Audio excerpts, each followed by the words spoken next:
Chapter 21. Games in the Sacred Forest. For Renly, the next period of time was completely calm.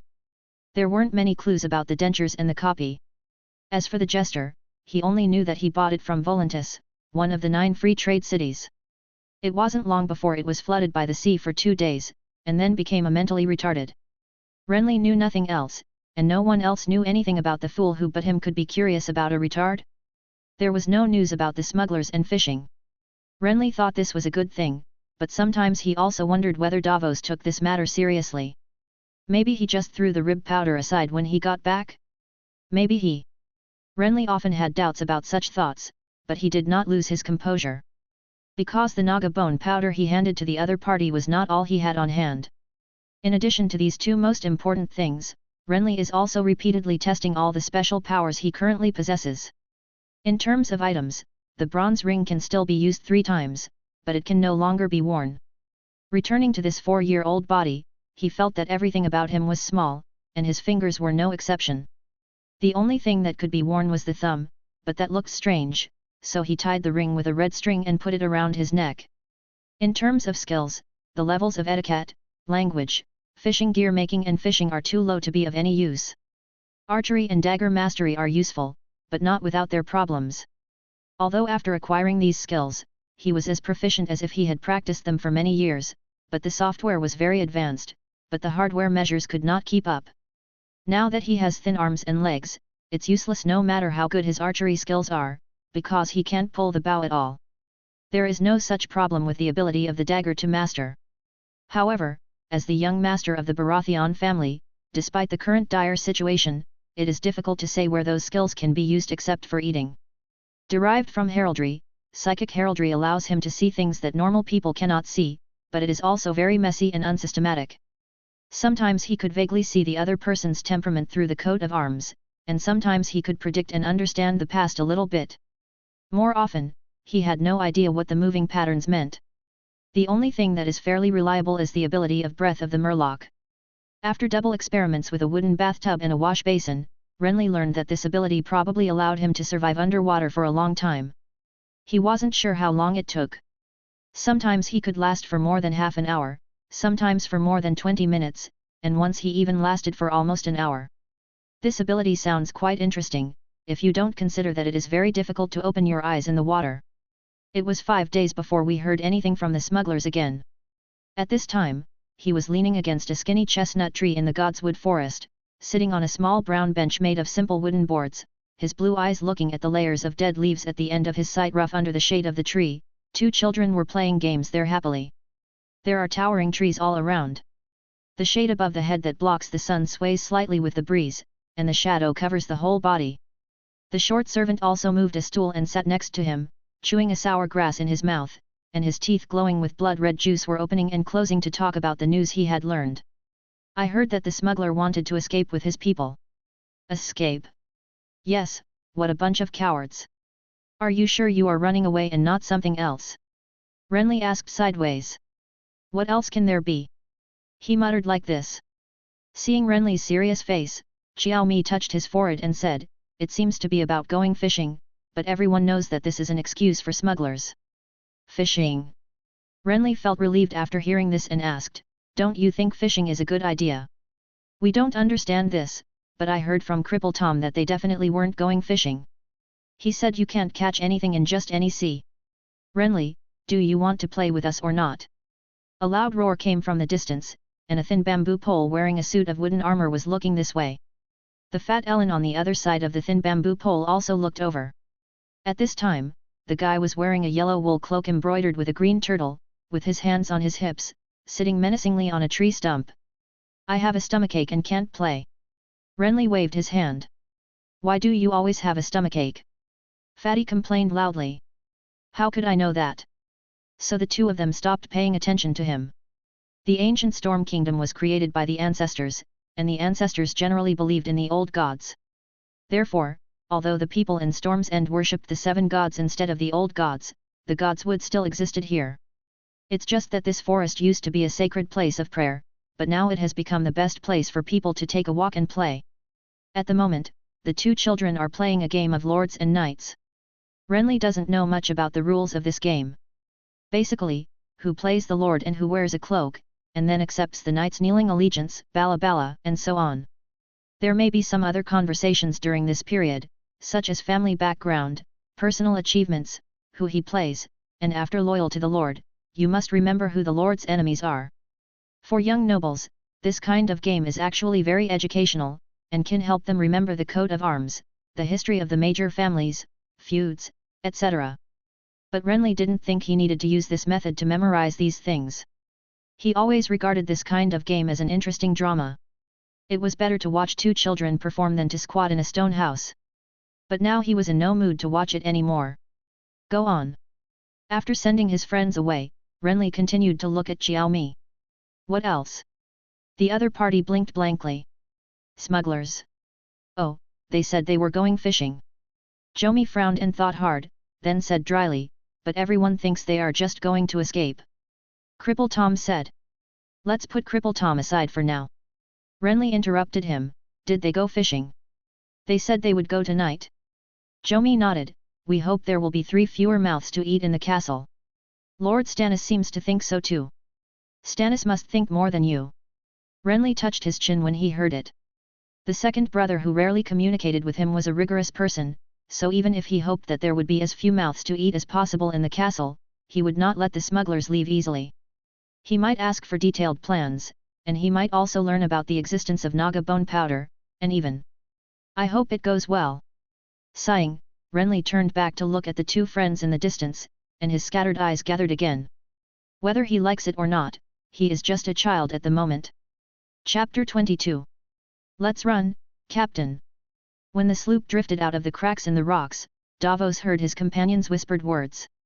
At this time, the cold wind was blowing, dark clouds were floating in the sky, and the round moon appeared and disappeared with the movement of the clouds. Looking forward, the sea was like an endless dark void, and with the light of the silver moon shining, countless star-like glimmers were flashing. Let's run now, just like when we came here. It's so dark here that the idiot Redwine will definitely not be able to find us. Yet. Another person complained in a low voice, it's better than staying in this shitty castle. Listen to what they are saying, cowards. Don't you think that if we were really cowards, they would have eaten our corpses long ago? That Stannis has a cold face all the time and doesn't think much of us. I heard that he is very stubborn and very hostile to smugglers. We should have thought of it earlier. We should have thought of it.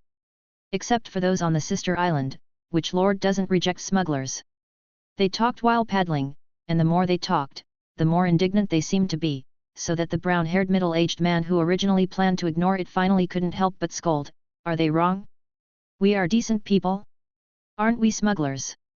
But we helped them. We brought food. The freckled sailor said with a smile, dissatisfied, even if it's a small amount, they can't think about our original purpose. Davos interrupted him and said unhappily, we are not for Storm's End, nor for those Baratheon masters. We are for our family, for our children, and for their future. Escape? You want to escape with this little grievance? Do you really want to be a smuggler for life? This made the two sailors hesitate to speak. One of them with a square face whispered, Captain, even if we can succeed, what can Stannis give us? A few gold dragons. And I don't think we can bring back food. Another pointed-faced sailor said, buckets are different from the sea. The sea is so deep, what can the powder do? That's another question. You have to try it to know. As Davos said this, the child who made him feel very strange flashed in his mind subconsciously, and he gritted his teeth unconsciously. The fourth child in our family has just been born, and the eldest and second child will soon reach the age. What kind of people they will become in the future may depend on this adventure. The wind, waves, and tides covered up his words very faintly, but the two sailors' thoughts of continuing to complain were immediately dissipated, and the boat became quiet. The hull swayed on the dark sea that was constantly surging, and the wooden oars occasionally touched the reefs, making bursts of dull sounds. The night covered up all dangers, but it was not that there were no signs. Looking ahead, there were dense flames flickering faintly, like a bunch of orange-red lanterns hanging high in the sky at night. In the distance in the sea not far from them, the huge fleet under the jurisdiction of the nobles of the river bay was eyeing and blocking the sea. The fleet was not far from the Storm's End castle, but it was not close either. At present, this sea area is called Broken Ship Bay, with countless reefs, and the more you go towards the castle, the more reefs there are, and those fleets dare not get too close. This also brought an opportunity for the smugglers' boats to be active. The sloop with its sails folded kept moving on the sea until Davos raised his hand to signal it to stop. The dark hull looked inconspicuous under the dim moonlight. "Captain, where did you get this powder from?" Seeing the brown-haired middle-aged man carefully taking out the iron box from his arms, the square-faced sailor couldn't help asking. "From the Jade Sea, from Crab Bay, from slave traders, even from wildlings, from any damn place." The smuggler leader scolded in a low voice. "Even if we have passed this route once, we can't be so careless. Can you shut up?" So the sailor shut up in dismay, put down the oars, and picked up the fishing nets on the deck. The boat then swayed and moored on the sea surface. Davos sprinkled a handful of powder into the sea, and reached into the deep-sea water with his black leather gloves to stir and clean it. The freckled, pointed-faced sailor held the fishing net tightly and prayed silently. "Gods bless us, I hope this thing can really work." Unfortunately, his prayer did not seem pious. In the dim light, more than 10 minutes later, nothing abnormal appeared under the water. Standing stupidly on the boat, the cold sea breeze made them shiver. After a while, the square-faced sailor sighed. "I said, this thing doesn't work. Obviously that fish. What can that fish prove? They say buckets in the sea." The sailors complained in a low voice, and the brown-haired middle-aged man lay on the bow, his brown eyes staring at the deep ocean below, with growing disappointment in his heart, and intertwined with increasingly scarce luck. Until a flash of white in the dark depths below the sea level. His tense muscles suddenly relaxed, and he raised his hand and excitedly hammered the boat, shouting, "Look!" Fish appeared. The sailors looked around intently, and then they all showed joy and excitement. However, after a while, their excitement gradually turned into dullness, and then they opened their mouths wide with fear. "It's a school of fish!" A short scream cut through the night sky, the sound full of panic. A black cloud happened to drift over the moon at this time, and the cold light that had been accumulated for a long time swayed down. From the depths of the deep ocean, countless silver dots swarmed in, densely packed together, like a turbulent stretch from the depths of the ocean. Silver tornado. The nearby sea water was churning under the influence, causing the boat to fall into violent turmoil. The cool sea breeze could not stop the cold sweat from the smugglers' foreheads. After a moment of daze, Davos hurriedly turned around and picked up the oar, while barking orders. "Retreat quickly, quickly!" In the early morning, there was a faint rumbling sound in the sea outside the castle. The sound was not very loud, but it was impossible to ignore. It made the soldiers guarding the city startled. When Renly woke up and brushed his teeth in the morning, he was still wondering what happened and whether it would affect the smugglers' fishing operation. The consequence of being absent-minded was that the small branch in his hand accidentally hit the gums with some force, causing pain and blood slowly flowing out from the gaps between the teeth. "Seeing blood when you wake up is a good sign," he grunted. Just as he was debating whether he should instruct his servants to find out what happened, or whether he should wait for his servants to take the initiative to come and tell him, bursts of cheers and shouts suddenly came from outside the tower. "Long live Storm's End! Long live Davos the fisherman! Long live Baratheon! Long live Davos the shipbreaker!" The voices were noisy and uneven, but enough for people to hear clearly what they were shouting. Renly recognized that among these voices were the kitchen helper Tanju, the shoemaker Mori, the blacksmith apprentice Amon, and even 2 little friends. Cheering and shouting succeeded. With a clear understanding, he ran to the window and leaned out to take a look, but he only saw a circle of people excitedly surrounding the entrance to the ground floor of the tower. So he turned around and ran out the door, and happened to meet the servant Xiaomi, who was hurried upstairs. "What happened outside?" He grabbed the other party's sleeves with his hand and asked hurriedly. "The smugglers brought back a boatload of fish. They are live fish, young master, and they are all delicious herrings." The servant grinned stupidly. "Xiaomi loves herrings the most. He must be sent by the gods to help. Ours, yes, it must be like this." Aside from the fish. Although he was happy, Renly was not dazzled by victory. He just heard something unexpected. 2 ships ran aground outside. As for the ship in the Reach, they saw the smugglers last night and wanted to chase them, but they ran aground on the rocks in Shipbreaker Cove. What a surprise! Renly couldn't help but let out a laugh when he heard this, but then he thought of something, his smile faded and his brows furrowed. Chapter 23. In Storm's End, in a straw shed close to the inner city wall, 2 rows of knights wearing plate armor sat around a long table. The leader was Stannis, who had a thin and sunken cheek, but he never spoke. He was silently listening to the discussions around him. The loss of 2 ships will at most make that stupid Redwyn sober up, but now that they know our food problem has been resolved, they are likely to change their strategy. It is possible, but the defenses of Storm's End are enough to withstand anyone's attack.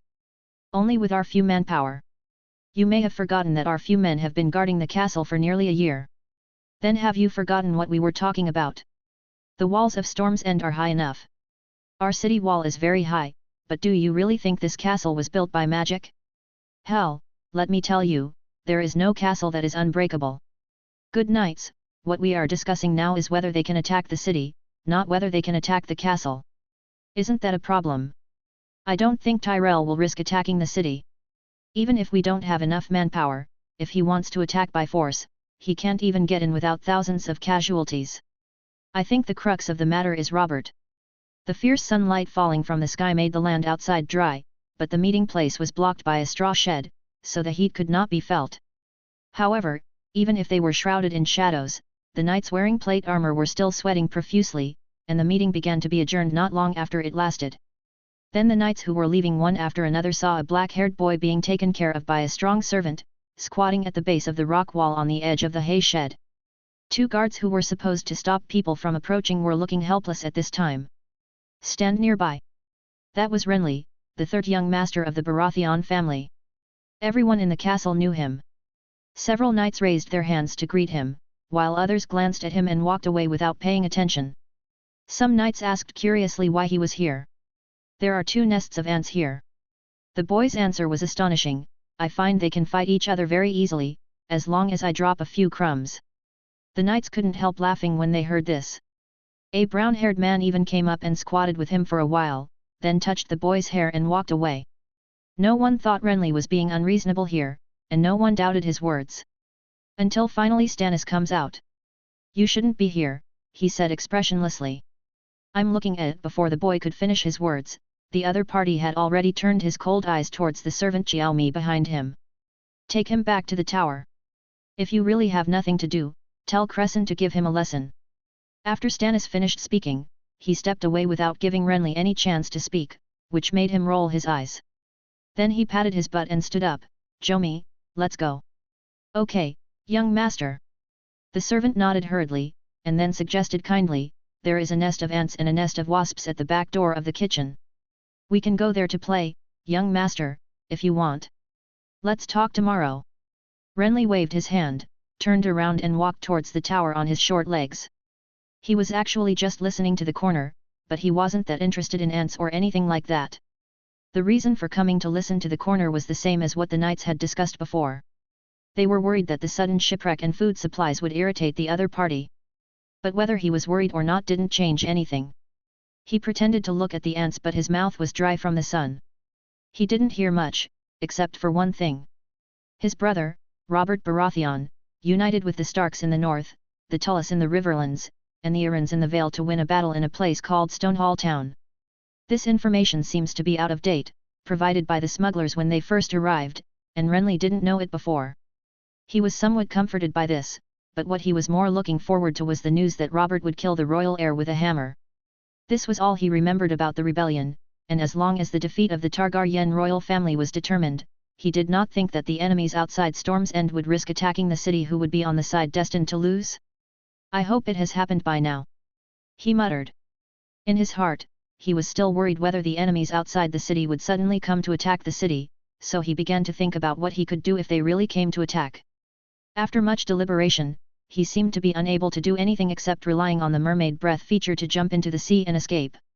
So over the next 2 days, Renly prepared to escape.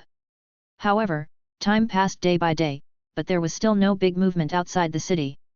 Except for the occasional 1 or 2 knights riding horses from the direction of the city gate and shouting provocatively, basically nothing else happened. The atmosphere in the castle is much stronger than before. The food has been replenished, and many people who were originally numb have become more and more active, like withered plants regaining their vitality. Since the smugglers returned, Renly could obviously see more and more smiles on everyone's faces here, which made him quite satisfied, and it made him even more relieved that no one knew that this matter was related to him. He breathed a sigh of relief. In this world that is similar to the Middle Ages, people don't like witchcraft very much. The smugglers have now become celebrities in the castle and become very popular. No one knows exactly how they got back a boatload of fish. Most people think it is because of their superb fishing skills. An old fisherman named Cripple Tom in the castle therefore began to ask questions behind a sharp-faced smuggler, hoping to learn this technique. Renly heard that for this reason, he even used himself as a cook in the kitchen. His daughter introduced him to the young smuggler. It was obviously impossible for him to learn any skills, but his daughter was already very passionate with the other party and was about to talk about marriage. Servant Xiaomi was full of anger when he said this, mainly because his youngest son who worked in the stable was originally in love with the daughter, and he even prepared the taxes that needed to be paid to Baratheon when the two got married. In the end, Xiaomi even cheerfully called the smugglers the saviors sent by the gods, but now he blushes and sulks whenever he mentions them. Renly, who had nothing to do with himself, took the attitude of watching the excitement and kept paying attention to the development of the situation. He didn't have any empathic emotions. On the contrary, he was quite happy to watch. Ordinary time flies by quickly. I study history and Chinese characters, eat, hang out and watch movies, sleep. Repeatedly, 2 months flew by. Changes also occurred on an afternoon with somewhat overcast skies. The situation inside and outside the castle has been at a stalemate for a long time, but this afternoon, horns suddenly sounded loudly outside the supposedly peaceful city, and the melodious whine accompanied by the roar of the waves filled the ears of everyone in Storm's End. Are we going to attack the city? What happened? Gods bless you! Along with the sound of the horn, figures hurriedly walked out of various buildings, including the kitchen chef, the assistant cook, the stable master, the stable boy, many servants in the castle, the shoemaker and barber, etc. Under the roar of the horn, they subconsciously gathered in a courtyard near the towering tower, hoping to quickly take refuge in the event of a disaster. But the actual situation is not what they imagined. Standing in a room at the top of the tower facing the castle gate, Renly could clearly see some things outside the city. The enemy camp surrounded outside the castle's range was full of commotion. Looking around, dense black dot figures appeared from the camp and ran back and forth. Finally, they formed a defensive military formation in front of the camp. It seemed that enemy troops had appeared. But what finally appeared was not an army, but a group of people, a grey-looking group of no more than a dozen people on horseback. They arrived in front of the siege army's military formation, and after confronting them for a while, they didn't know what they said, but a slightly larger-looking figure walked out of the military formation. Then he knelt in front of the riders. "That's the dire wolf flag of the north, that's a Stark." There was a voice murmuring behind him, and Renly looked sideways. The usually steady old bachelor was now opening his old brown eyes wide. "Ed Stark!" he murmured repeatedly, as if confirming, and tears gradually filled his eyes. "Your brother Robert must have succeeded when Tyrell knelt and surrendered to him without resistance." "Yes, it must have been so." He grabbed Renly's arm tightly and laughed excitedly at the boy. "Boy, we defeated the Targaryens." Chapter 24. The army marched with great noise, and the footsteps when entering the city alone were comparable to the beating of war drums. The gates of Storm's End, which had been closed for a year, were now wide open, and the long and narrow army team was like a crawling snake, slowly entering the castle. In the front was a group of knights riding on horses, fully armed, who passed through the gate under the steel gate in an endless stream, with different emblems on the cloaks on their backs, including horse heads, iron fists, buckets, and crossed axes. But the most conspicuous one was the wolf, the dire wolf. The army from the north entered Storm's End under the wolf flag, while the enemy army outside the city that had been surrounding the city for a year now retreated in disgrace. The crisis was thus resolved, and a grand banquet followed. The arrival of the northerners not only lifted the siege of the castle, but also brought cart after cart of supplies, including whole pigs, turnips, carrots, capons, cheese, bacon. There were too many people, and Renly was initially confined to the tower and not allowed to run around, but when the banquet began, he, the third young master of the Baratheon family, naturally could not be absent. However, Renly did not feel honored or anything, but felt that the banquet was very noisy. Or it was too noisy. The first floor hall of the huge tower of Storm's End was originally very spacious, enough to accommodate hundreds of people, but now it is basically full. Looking around, there were long tables and benches all around, servants shuttled among the dense crowd, and food was served in an endless stream.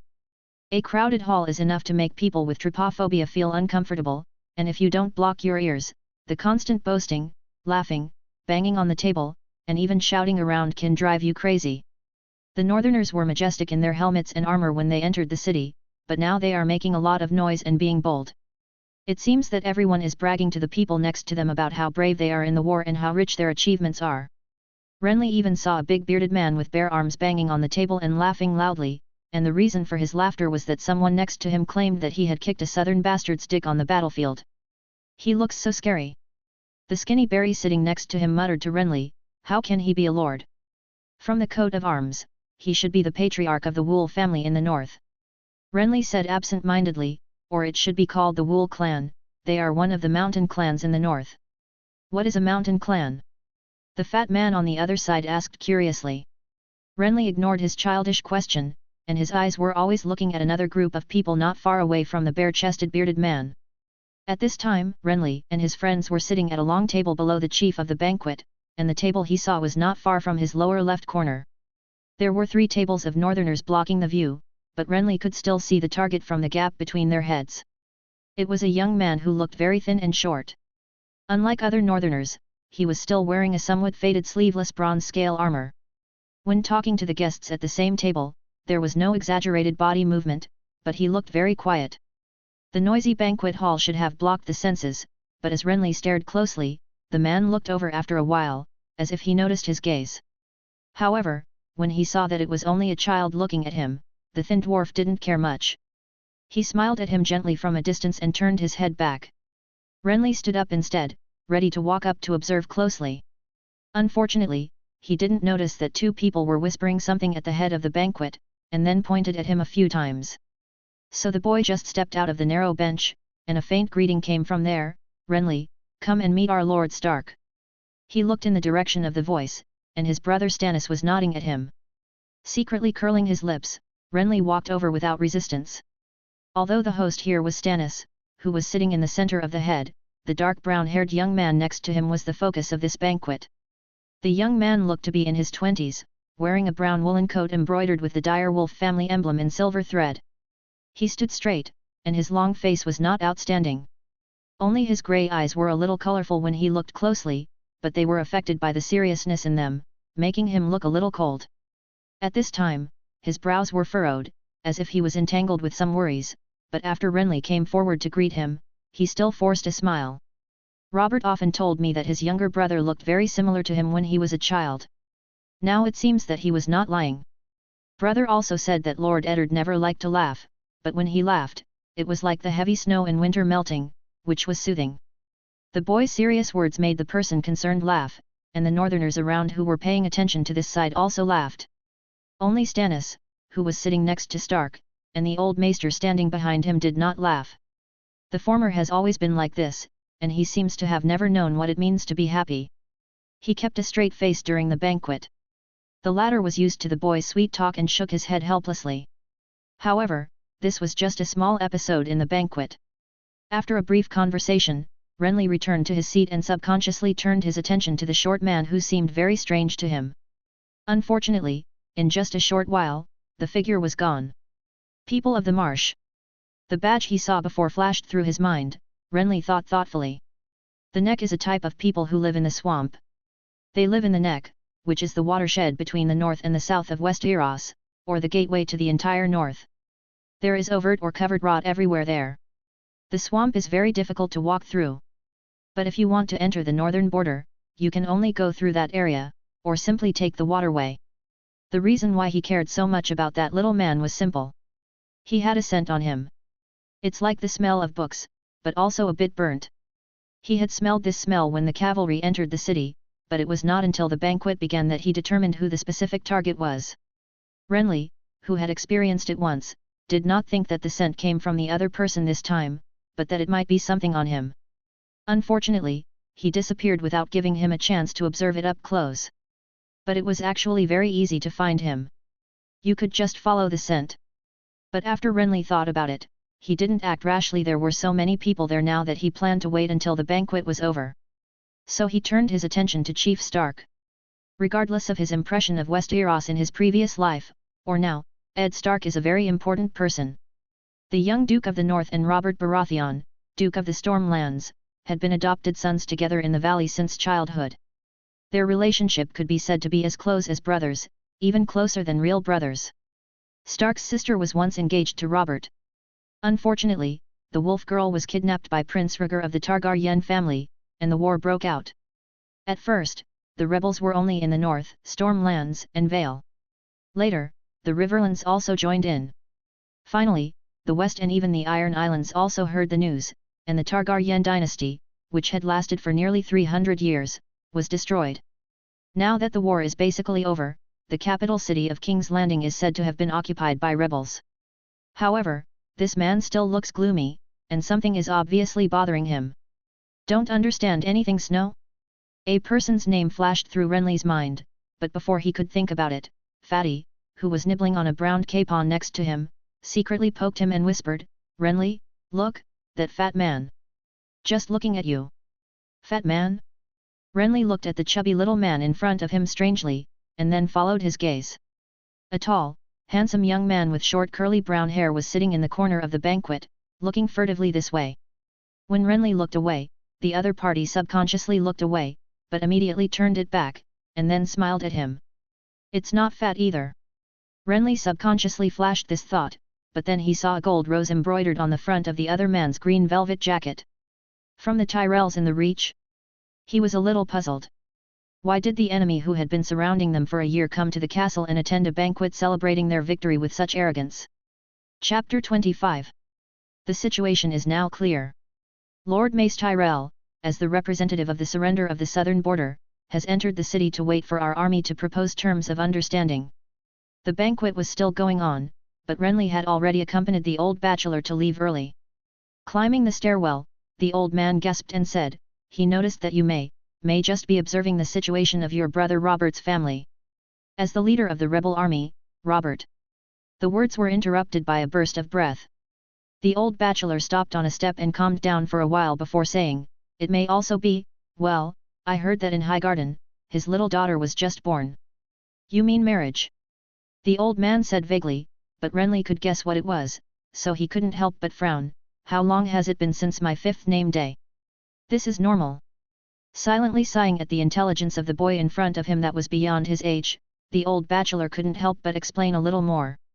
Lords usually use marriage alliances to win over allies. Many children from noble families have been targeted since they were babies. "I tell you, it's too late for you now." As he said that, without waiting for the boy to respond, he said with a smile, "You are from the Baratheon family. You are of noble birth, but you are a hot commodity. The little lord hopes to marry you and climb to a high position, and the big noble wants to meet someone of the same gender. It is not easy to find a marriage partner who comes from a class family and is suitable for your children in all aspects. But I'm not even the second son, and now I don't have the right to inherit." As they talked, they continued to climb the stairs. A black-haired maid said hello as she passed by. The old man nodded to her and waited until the other party walked away before speaking again. "It is indeed difficult for you to have your own territory, but your grandmother Lily I Targaryen is the daughter of Aegon V, a pure royal princess. In terms of blood, your brother Ahem, let's not talk about this first. In short, my child, the current situation is turbulent, but when the country stabilizes, lords and nobles who want to be engaged to you will continue to come, so you must be prepared." After the old man finished speaking, he suddenly felt that he had said a bit too much, but when he glanced at Renly's frowning and thoughtful face, he couldn't help but laugh again. The boy is precocious, but there are some things that are impossible to understand. However, the old maester was wrong about this. Renly was not ignorant of this matter, and his understanding was even advanced. He knew that if normal development continued, his cheap brother Robert would ascend to the Iron Throne, and he would inherit the castle at his feet and the vast Stormlands. But it's hard to say whether it will really develop like this after all. Something happened before that was obviously different from his memory. Renly didn't care much about this. Regardless of whether he has a territory or not, as a member of the Baratheon family, it is certain that he will have food and drink for the rest of his life, so he does not have much desire for territory and lord status. What he is really interested in is the gold finger hidden on his body and the special power this thing brings to him. Worldly power games are nothing, comparatively speaking.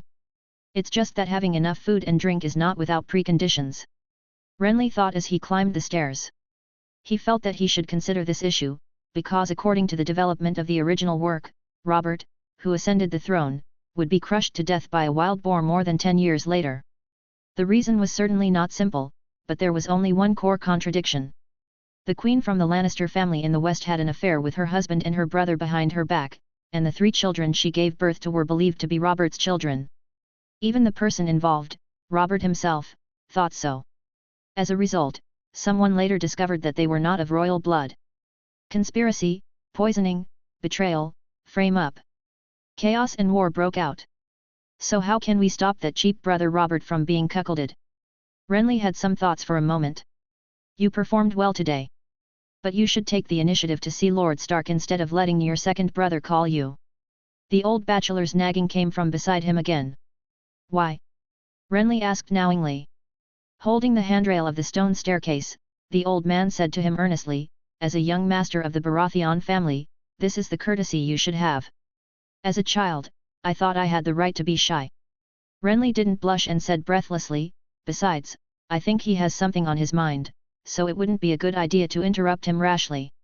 In fact, during the banquet, he was completely attracted by the Zedi people.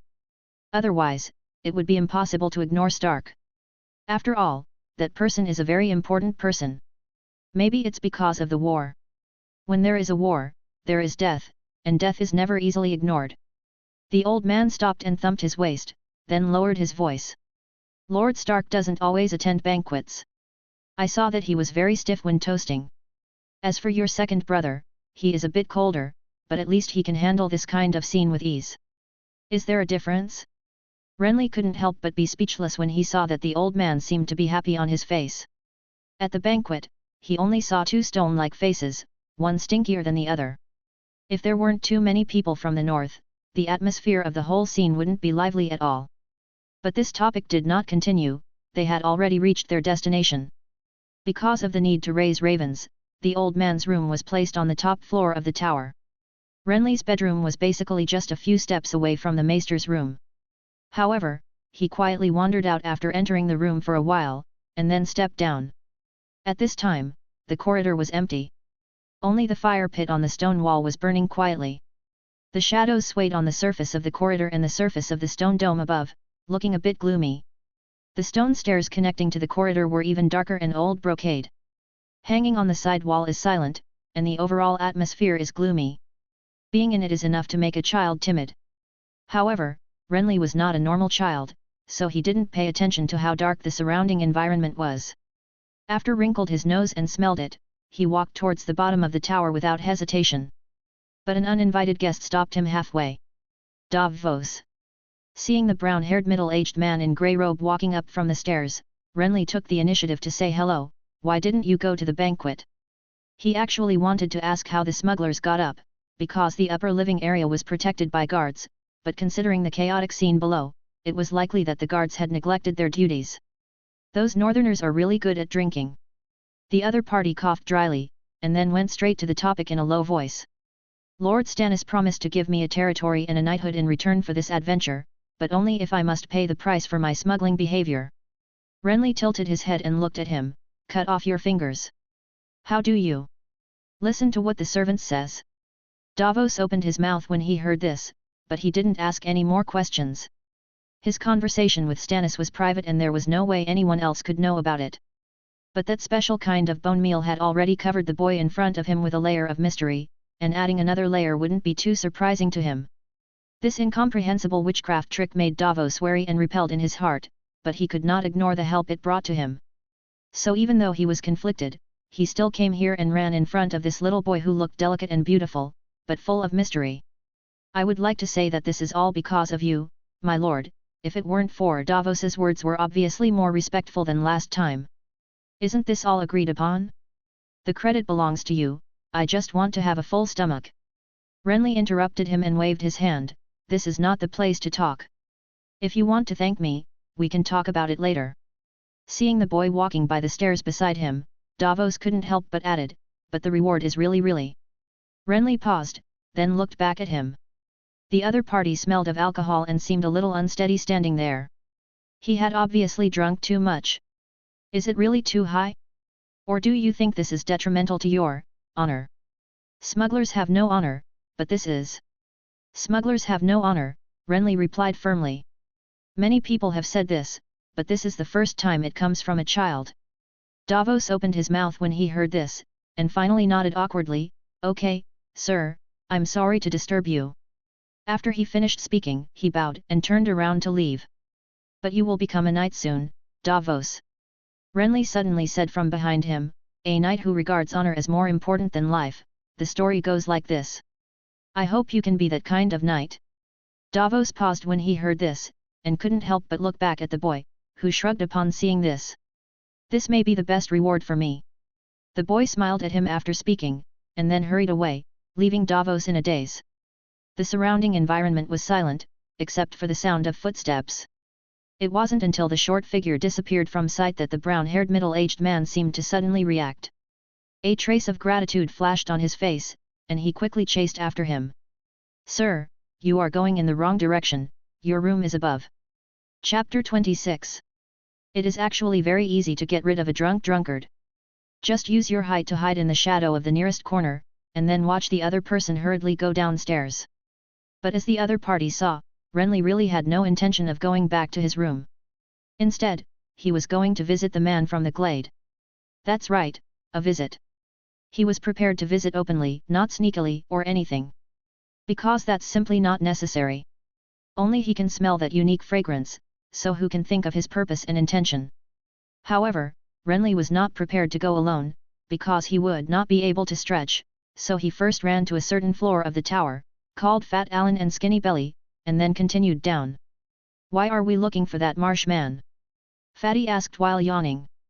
Children love to sleep, and although this one was happy to join the lively banquet, he left the party earlier than Renly. I heard that people in the Zedi eat frogs. The thin bamboo pole next to him also complained, and they are all made of mud. Haven't you ever heard that he can do magic? Renly said casually, how can you not see this kind of thing? The bachelors in Old Town all said that magic is meant to fool people. Thin Bamboo Berry dismissed this, and Fat Dun also shrank his neck when he heard this. You mean a witch? I won't go. The witch is too scary. He said this, but did not turn around and left. Apparently he was still curious about this, so Renly added. I heard he can make frogs talk. When Fatty heard this, he took the bait. When he saw Renly raising his feet and continuing to walk forward, he followed him unconsciously. Real. I've heard about it too, so I went to see it. There are people living around, so there's nothing to be afraid of. The children's conversation faded away with the sound of footsteps. The central tower of Storm's End is tall and huge, and even the storage and armory is in this building. Now in the upper area of the tower, Renly cannot hear the noisy sound of the banquet at the bottom. There were no servants following them, because there were too many people attending the banquet, and the servants were all busy. They had to serve not only the northern lords and nobles, but also the knights and knights of various families, related attendants, and many ordinary soldiers. In fact, the banquet in the hall on the first floor was only the most important one. In the many courtyards outside the tower, there were also fires and tents, and the noisy sounds and the smell of food filled the entire castle. With a large number of people, there are countless problems. For example, the accommodation in the castle is very tight. But that's only for ordinary soldiers. As one of the main lords in the north, the man Renly saw before had his own single room. After following the scent to find the room where the other party lived, Renly raised his hand and knocked on the door. After a while, the old heavy wooden door opened with a creak, and a thin face with long brown hair peeked out. Hello, Lord Reed. Renly greeted him. Renly, who was familiar with the noble family crests of the Seven Kingdoms, knew exactly which family the crest the other party wore previously represented the Reed family of Greywater Watch, which ruled the entire neck. Hello, kid. The Zedi man looked at the three children running outside the door strangely with his deep green eyes.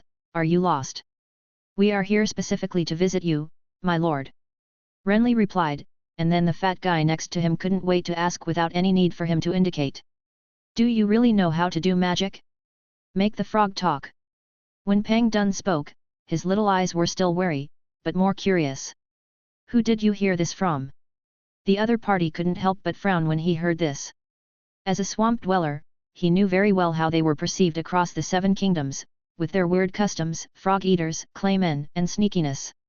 However, this does not include magic. Master Crescent said it. Fatty said without hesitation. That's what he believed, but if the other party continued to ask, then Fatty would answer that it was Renly who said Maester Crescent said it, not that he heard it directly. However, the Zealander did not ask further questions. Instead, he rubbed his rough cheeks and patiently explained, I don't know magic. What your bachelor master told you may be some legends and anecdotes, but this kind of story is the whole West. Luo is everywhere.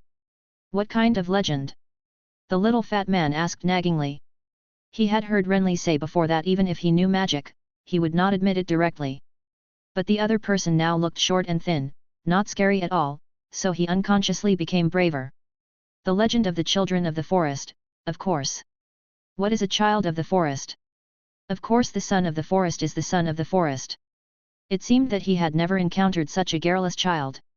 The short marshman was a little uncomfortable with it, but he seemed to have a good personality and still explained patiently. While the other party was talking, Renly kept staring at his opening and closing mouth, but the smell did not become worse because of it, unlike the former trainer of Storm's End.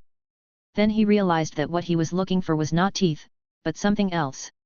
Renly then focused on the chest of the opponent's grey linen shirt, where a lizard lion emblem that looked very similar to a crocodile was embroidered there.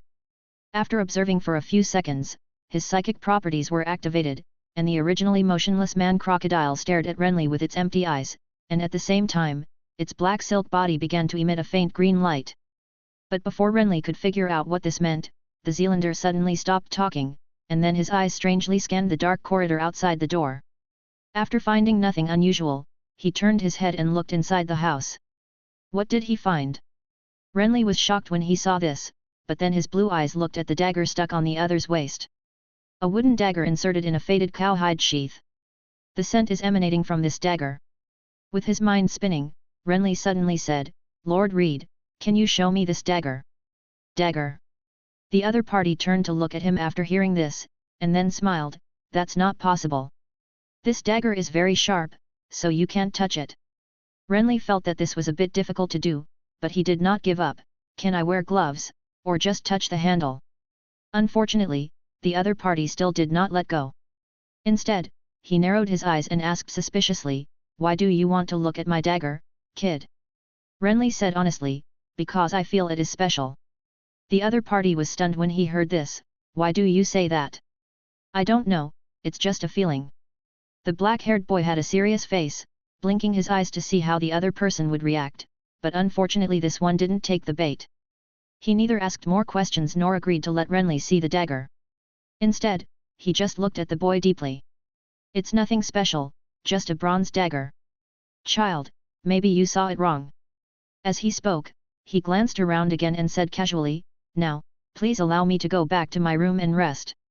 Children, we are really tired from the long march. Renly was a little unwilling to accept this, but he nodded simply and said goodbye politely, thank you, sir, and I wish you sweet dreams. After he said that, he led his two friends and turned around to leave. The door behind him slammed shut without any hesitation. He doesn't know magic at all. After walking away, Pang Dun complained, and I feel that he is very timid, as if he is afraid that someone will suddenly come out of the corridor and scare him. He is very small. Xiao Zugan snorted, just like those wizards who say they can do magic, but the wizards can't even block a knight's attack. I saw it when I was in Black Harbor, a man in a red robe. Renly didn't listen to what they said. He was trying to figure out how to get his hands on the dagger. The previous words were just tests. If the other party didn't value the dagger, he could try to get it directly. Unfortunately, the situation was completely opposite to what he expected. Soft ones are not enough, do we need hard ones? Thinking like this, Renly couldn't help but touch his chest. Under the soft green velvet fabric, a bulge of a ring comforted him slightly, but he also hesitated. That swamp man didn't seem simple. Whether Renly wanted to take the risk or was hesitant, reality did not give him a chance to launch his ultimate move. Because when he got up the next day, he suddenly found that he couldn't smell the smell. Then he heard something. The Zealanders are gone. Renly, who was bending down to put on his boots, paused for a moment, then raised his head and looked at the servant Jomi who came to call him for breakfast. Yes, Lord Stark has left with several other lords from the north. The short servant nodded. I saw them leaving the city early before dawn, and they didn't bring any troops with them. No, you know why you are so anxious. Renly sighed after hearing this, feeling helpless. The time was too short and there was no time to do anything. Let's wait until he comes back, he thought. The army of the Northerners is still in Storm's End. As one of the main lords in the north, there is no way that the man from the marsh will not come back unless. However, this idea was disrupted by a sudden incident soon after. To King's Landing. In the bachelor's room, the black-haired boy couldn't help but frown at the words spoken by Master Cresson. Chapter 27.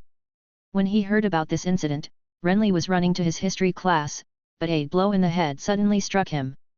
Robert asked Stannis to go to King's Landing. Why should I follow him?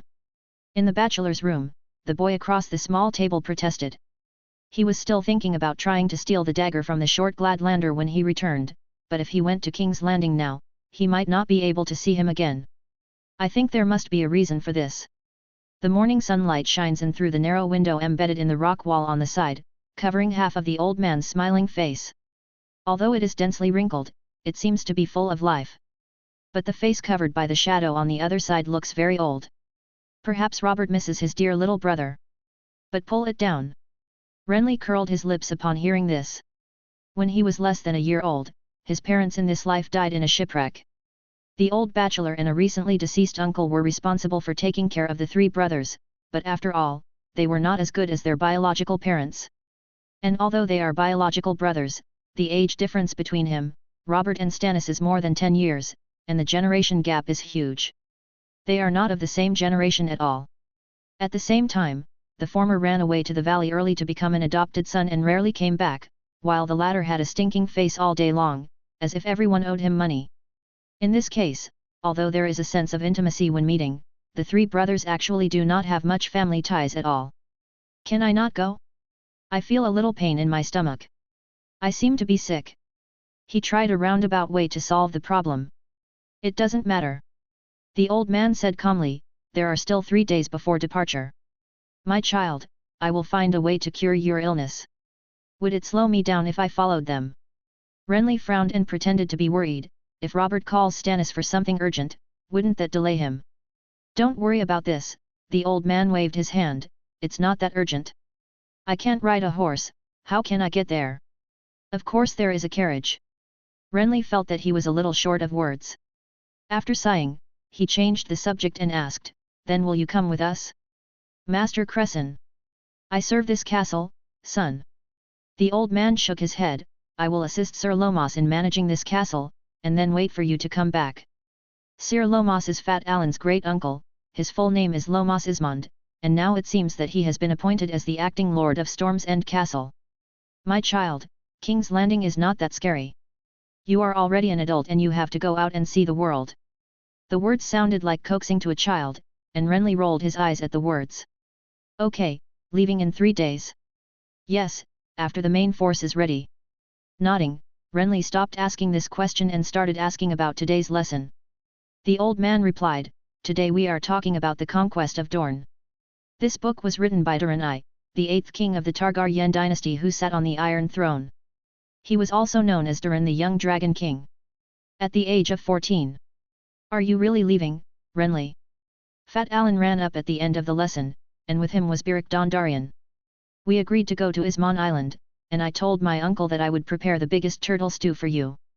Wait until I come back, Renly replied looking at him. A leather-bound parchment was held in his armpit. This was the homework he needed to read in the recent period. Then when will you come back? Pang Dun asked while jumping up the stairs. I don't know. Renly sighed beside him, tell me, I don't want to go yet. I'm leaving too. The thin bamboo pole berry on the side nodded and said, go back to Black Harbor. The war is over. My knights will come to pick me up. Many knights of the Dondarrion family had followed Robert to participate in the war, so he and 2 guards were left behind at Storm's End. Fatty's mood became even lower when he heard this, you've all left, so I'll leave too. There's nothing interesting about Storm's End. Did your father ask you to go back? Xiao Zuggan asked strangely. Why do I need my father to call me before I can go back? How else are you going to come back? Are you going to turn into a turtle and swim back? Seeing that the conversation was a bit dangerous, Renly interrupted them appropriately. Aren't your uncle and cousin still here? I hate my cousin. He always slaps me on the back of the head. Fatty frowned his round eyebrows. Don't he know that slapping a child on the head will make the child stupid? I suspect that's what he planned to do, so that he could make me a fool and then usurp my inheritance. You know, yes, his succession is lower than mine.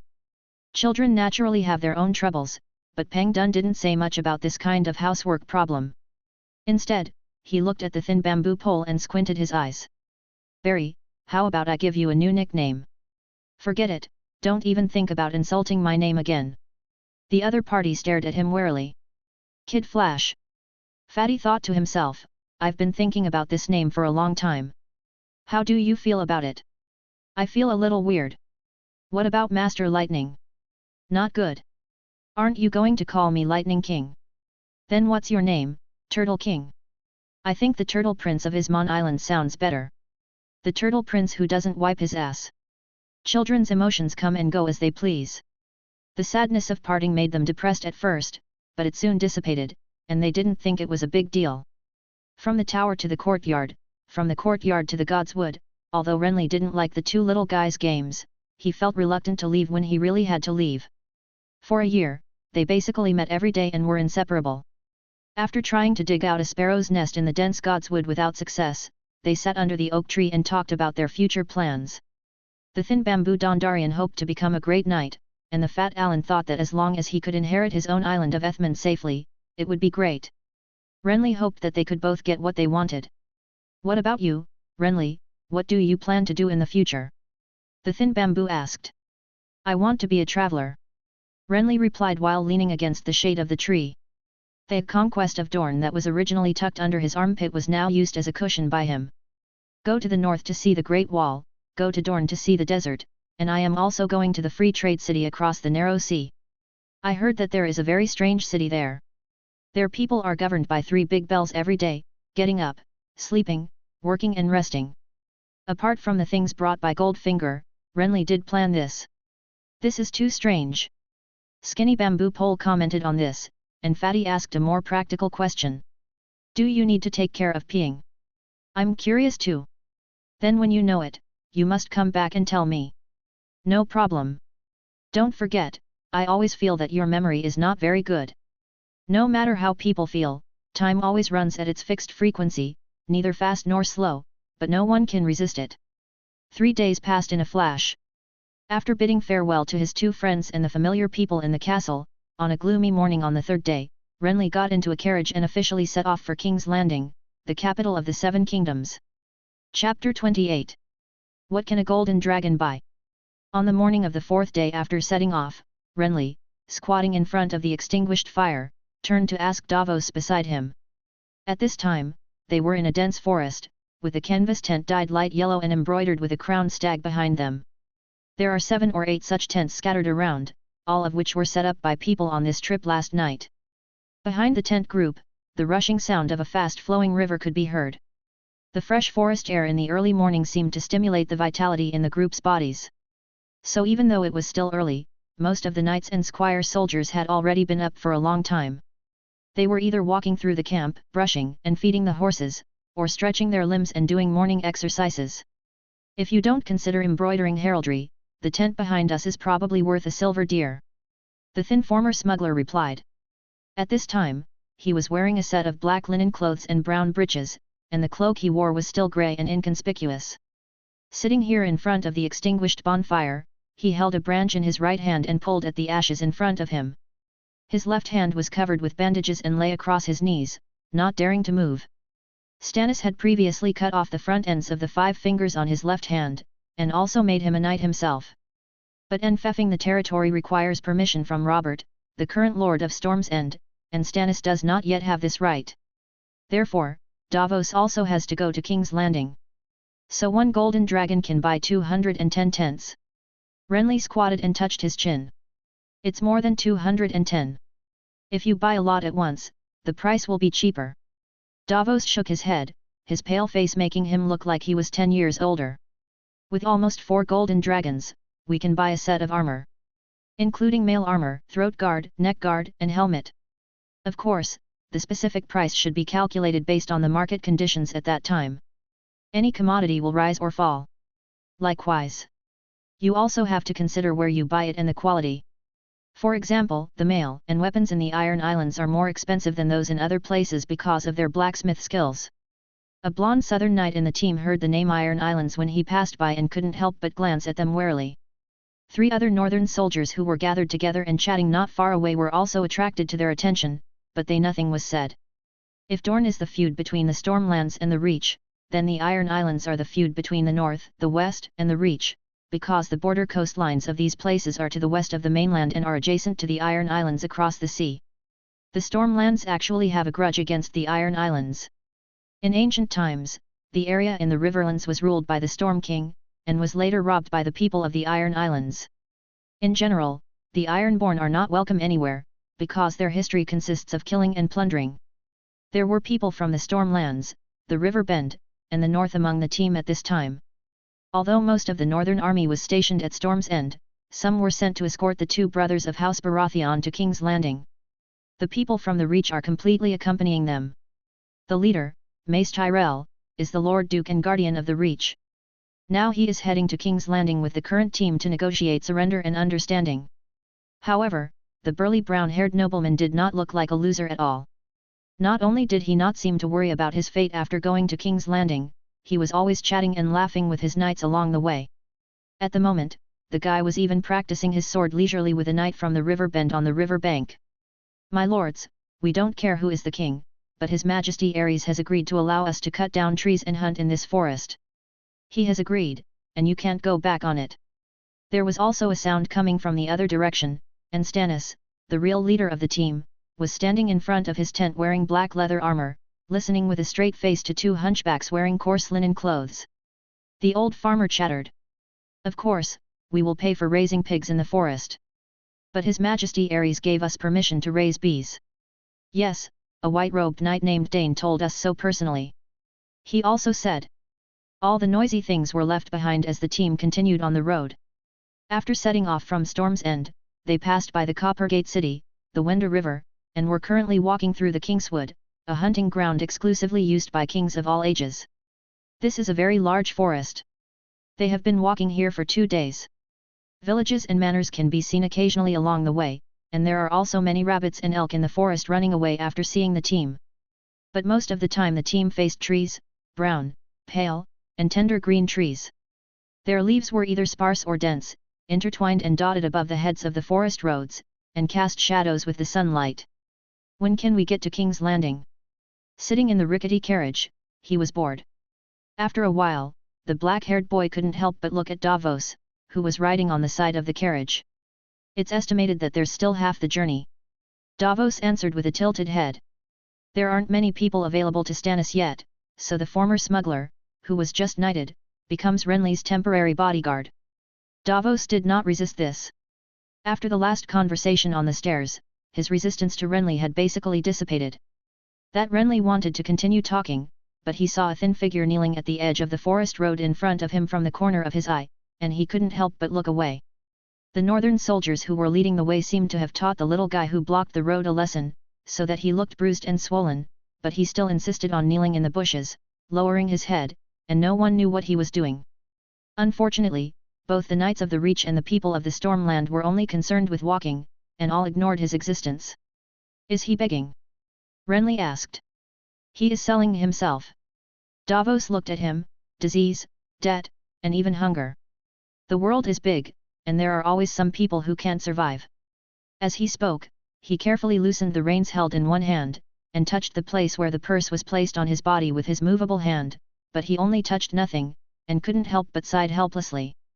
Driving a small boat to sneak into Storm's End to deliver food didn't require money, and now that the siege had just ended, he didn't have time to replenish his personal finances. Seeing this, the black-haired boy raised his hand and handed him a gold royal through the carriage window. "This is too much." Davos shook his head. "1 gold royal for a life is not too much," Renly replied. Before setting off, the butler gave him 10 gold royals as expenses, but Renly still hasn't figured out what he can do with these things at his current age. "And I only have gold royals.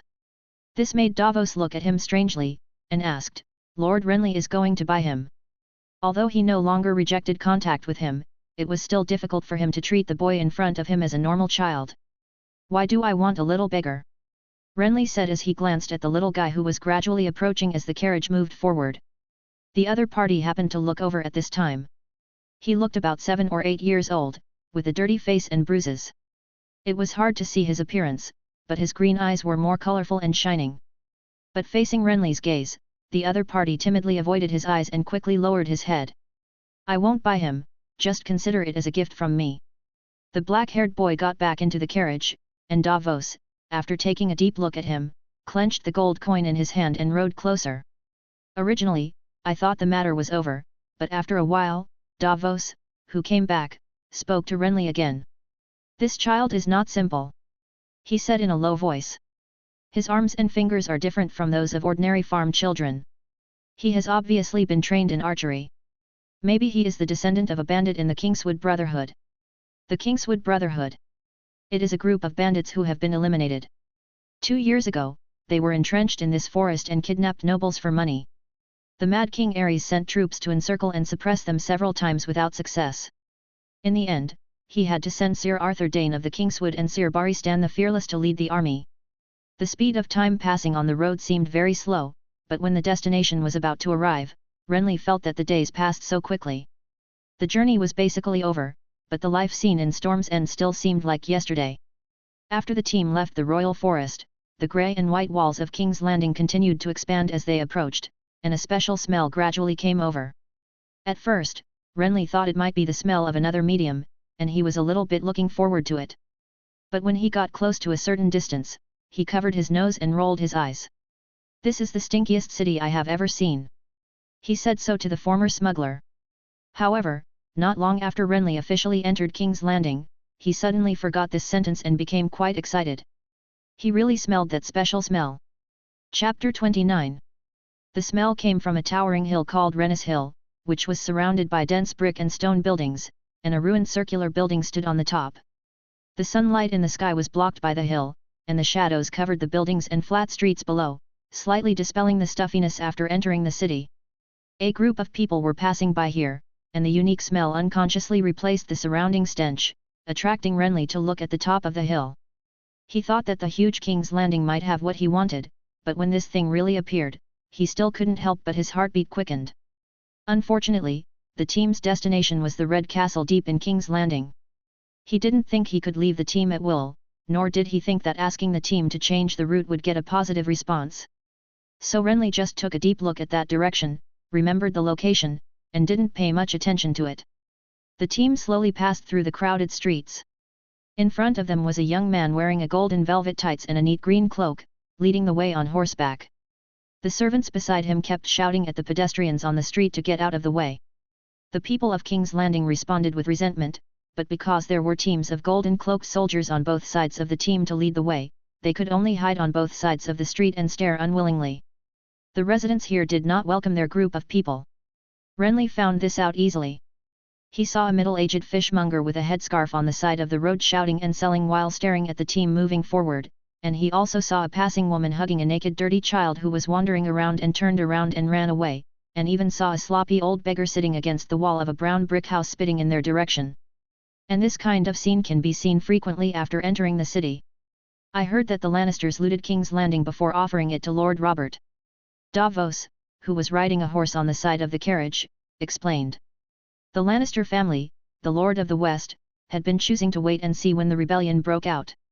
It was not until Robert Baratheon hammered Prince Rhaegar, the heir of the Targaryen dynasty, to death with a hammer in the trident that they decided to join the rebels.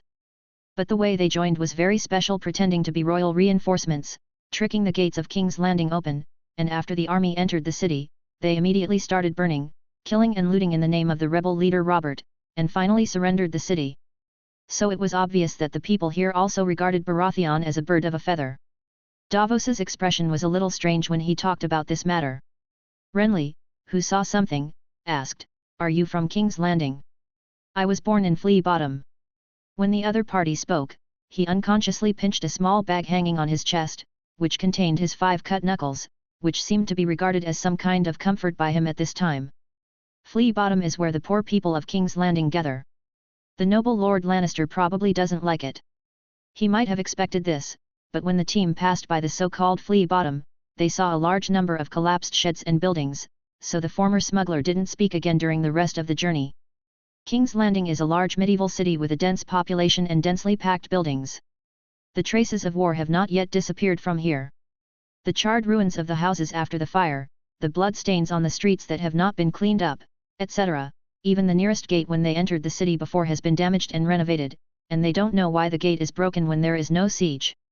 The people here also seem particularly gloomy and angry, so the atmosphere of the whole city can be imagined. What I saw along the way always seemed dull and quiet, without much prosperity and noise. In addition, a fishy smell similar to a stinking ditch mixed with rotten meat always lingered around his nose, so Renly finally withdrew his sight from the ancient city and hid in the carriage to think about how to get the source of the smell on the hill. This is simple. After settling down, just find a reason to hang out and go up the hill. That place is a ruin. Renly guessed that there could be no one in it, so his target is likely to be an ownerless object. The initial idea was quickly finalized, but not long after, he suddenly wrinkled his nose. Is it an illusion? Or, another one? The special smell that had quietly dissipated as he hurried away from the hills came back at this moment. After noticing this, Renly looked out and found that they had arrived in front of a castle gate built of light red stone bricks. This is a towering castle with high walls and bronze gates, standing quietly in the depths of the city. Now its gate is open, the sharp iron gate has been raised, and the shadow of the heavy wall covers the open space in front. Under the silent watch of 2 rows of guards, the team enters through the entrance. As they move forward, the strange smell becomes stronger, making Renly feel as if he has fallen into a treasure land, and he has completely forgotten all his previous dislikes. However, after entering the castle, he needs to get off the carriage and walk. There are many people around, and he can't tell where the source of the smell is. He can only ignore the smell temporarily and pay attention to the front. Red Castle. The royal castle in this city has been inhabited by the kings and royal children of the Targaryen dynasty for generations, but now it has opened its doors to the families of the rebels. But despite being the king's residence, it didn't look much different from Storm's End. It was just a little more spacious, the ground was cleaner, and the courtyards and columns were more beautiful and neat. Renly lost interest. The escorting gold-cloaked soldiers stopped at the castle gate behind them, and some other soldiers were also led elsewhere. Under the guidance of the guide, the few remaining people went straight along the brick road, passing several tall towers and some fortress courtyards, and finally came to a hall with an open oak door. The hall was magnificent, deep and wide, with 2 rows of carved stone pillars standing tall. Between each pillar stood noble men and women dressed in solemn and exquisite clothes. The floor of the hall was paved with latticed marble, and the surrounding walls were covered with exquisite hunting tapestries. At the end of the hall, a dark, hideous black iron chair stood quietly high up. It was obviously the throne here, but it didn't look like a chair at all. Instead, it looked like an iron lump covered with spikes, sharp corners and twisted metal. Now the iron chair was empty, no one was sitting on it, but under the throne there were 4 people of different heights and ages sitting around a long table. After a glance, Renly looked directly at the sturdy young man with short black hair and a neat and handsome face. However, the hall was wide and there were many people, so the other party did not notice the people at the door at the moment. He was listening quietly to the speech of a fat man in silk clothes not far away with the 3 people next to him, although he looked a little bored. This is the rule, my lords, after the owner dies, his widow must either remain a widow or marry someone in the same industry, and is absolutely not allowed to marry an outsider. My lords, she violated the rules, so our guild has the right to confiscate her late husband's shop. The person who spoke was a middle-aged blonde fat man wearing a light blue satin robe and a wealthy face. At this time, his expression was full of matter-of-factness. What kind of damn broken rule is this? Let me tell you. The young man under the throne opened his mouth, and a white-haired old man next to him signaled with his eyes, so the young man snorted and closed his mouth. Then the old man said to the petitioner expressionlessly, "We respect the rules of your guild, but whether the matter is really as you said, we still need to verify it carefully. Go back and wait for news first." So the fat merchant bowed and left. Seeing this, the green-cloaked young man who was waiting at the door stepped forward and reported loudly. "Lord Robert, I am honored to bring you Lord Stannis and your little brother Renly, as well as Mace Tyrell, the captive of Highgarden." Before he finished speaking, Everyone looked over. Chapter 30. Renly's impression of Robert was a man who loved to joke and laugh very much. Except for a period of time before the war when his face was dark and angry, he usually seemed like a stupid man who didn't know what distress was. Now when the green cloak was reported, the sturdy black-haired young man also laughed loudly. Then, ignoring the looks of many onlookers beside him, he stepped over and patted Stannis's shoulder hard, then knelt down and squeezed it. Renly's face looked very happy. He didn't know whether he was happy to see his family brothers or whether he was happy to get rid of the current tedious official duties. He finally looked at Mace Tyrell behind the two brothers, and his smile faded. "Damn it, I smell the stench of roses." As he spoke, Robert waved to a middle-aged man in white robes on the side of the hall. "Barlistan, take my little brother away first and arrange accommodation and food for him." The middle-aged man he greeted was wearing a pair of neat and shiny white glazed armor. He was tall but pale, and seemed to have suffered a lot of injuries. After hearing the words, he bowed and then leaned on his waist with a sword hanging. Shan stepped forward. "Child, please come with me." Renly nodded, took one last look at Stannis, who was looking down at him quietly, and turned to leave with the knight in white robes. What a great Randall Tarly, back in Ashford, if not. The sounds coming from behind gradually faded away, and the sound of the collision of armor and weapons when the man next to him walked became more and more obvious. At the same time, as they walked towards the back of the King's Hall, the special smell also became more obvious. "It's getting thicker and thicker." After encountering two media clues one after another in one day, Renly felt that he was really lucky, but he was not familiar with the people and things in the castle below him, and he was not yet sure where the smell was. So he looked at the white-robed knight beside him. Looking closer, the middle-aged man named Barristan has a handsome face, but he looks a bit old. His brown hair is mixed with a few silver-white strands, and there are long and narrow wrinkles on both sides of his deep eye sockets. His face is pale and weak, and he looks pale and weak. He kept moving and coughed from time to time. Only his shining blue eyes, combined with his handsome white glazed armor and white cloak, made him look younger than his actual age. "Are you the legendary Sir Barristan?" This man pursed his lips and remained silent as he walked, as if he was worried, so Renly started talking. Barristan the Fearless was a name he had heard before and in his current life. Alone, he sneaked into the rebel town to rescue the captured king, and personally killed the last heir of the Blackfire family during the war, ending the long division that had plagued the Targaryen dynasty for nearly 100 years. The most recent time was on the way to King's Landing. Davos told him about the annihilation of the Kingswood Brotherhood, and one of the leaders was the man in front of him. He is one of the 7 King's Guard who protect the king, and is also a great knight with many great deeds. Although he was born in the Stormlands, he fought for Targaryen in the past. Now it seems that Baratheon has surrendered. Barristan Selmy, Sir Leonor Selmy of Harvest Hall is my father. The white-robed knight nodded in response to Renly's question, looking down at him with complicated eyes, as if he was repelled, but and quite painful. This emotion made Renly very strange, but he had no intention of exploring. Instead, he followed his own thoughts and said, "They all said that there are decorative dragon bones in the King's Hall. Why didn't I see it?" "Because Lord Robert hates everything related to dragons, he ordered the bones in the throne room to be collected." Barristan replied while coughing. "They are now in the crypt. Can I go take a look?" Renly asked impatiently. He has never been to King's Landing, and he doesn't have much impression of this place in his past life, but as he just said, he has heard that the King's Hall is filled with the dragon bones of the Targaryen family. The medium he could smell seemed to be no ordinary item in itself, first the dentures, then the daggers of the Zealanders, and now in the Red Keep, he could not think of anything more special than the dragon bone. "My task is to place you properly." The white-robed knight shook his head and denied, "If you want to see it, son, you can discuss it with your brother Robert in the future." Renly frowned at this. "I'll just take a look." "No. Why not?" "Lord Robert's orders were for me to get you settled, not to take you to see the dragon bones." "Are all the King's Guards so inflexible?" "No, kid, we just need to follow orders to the letter."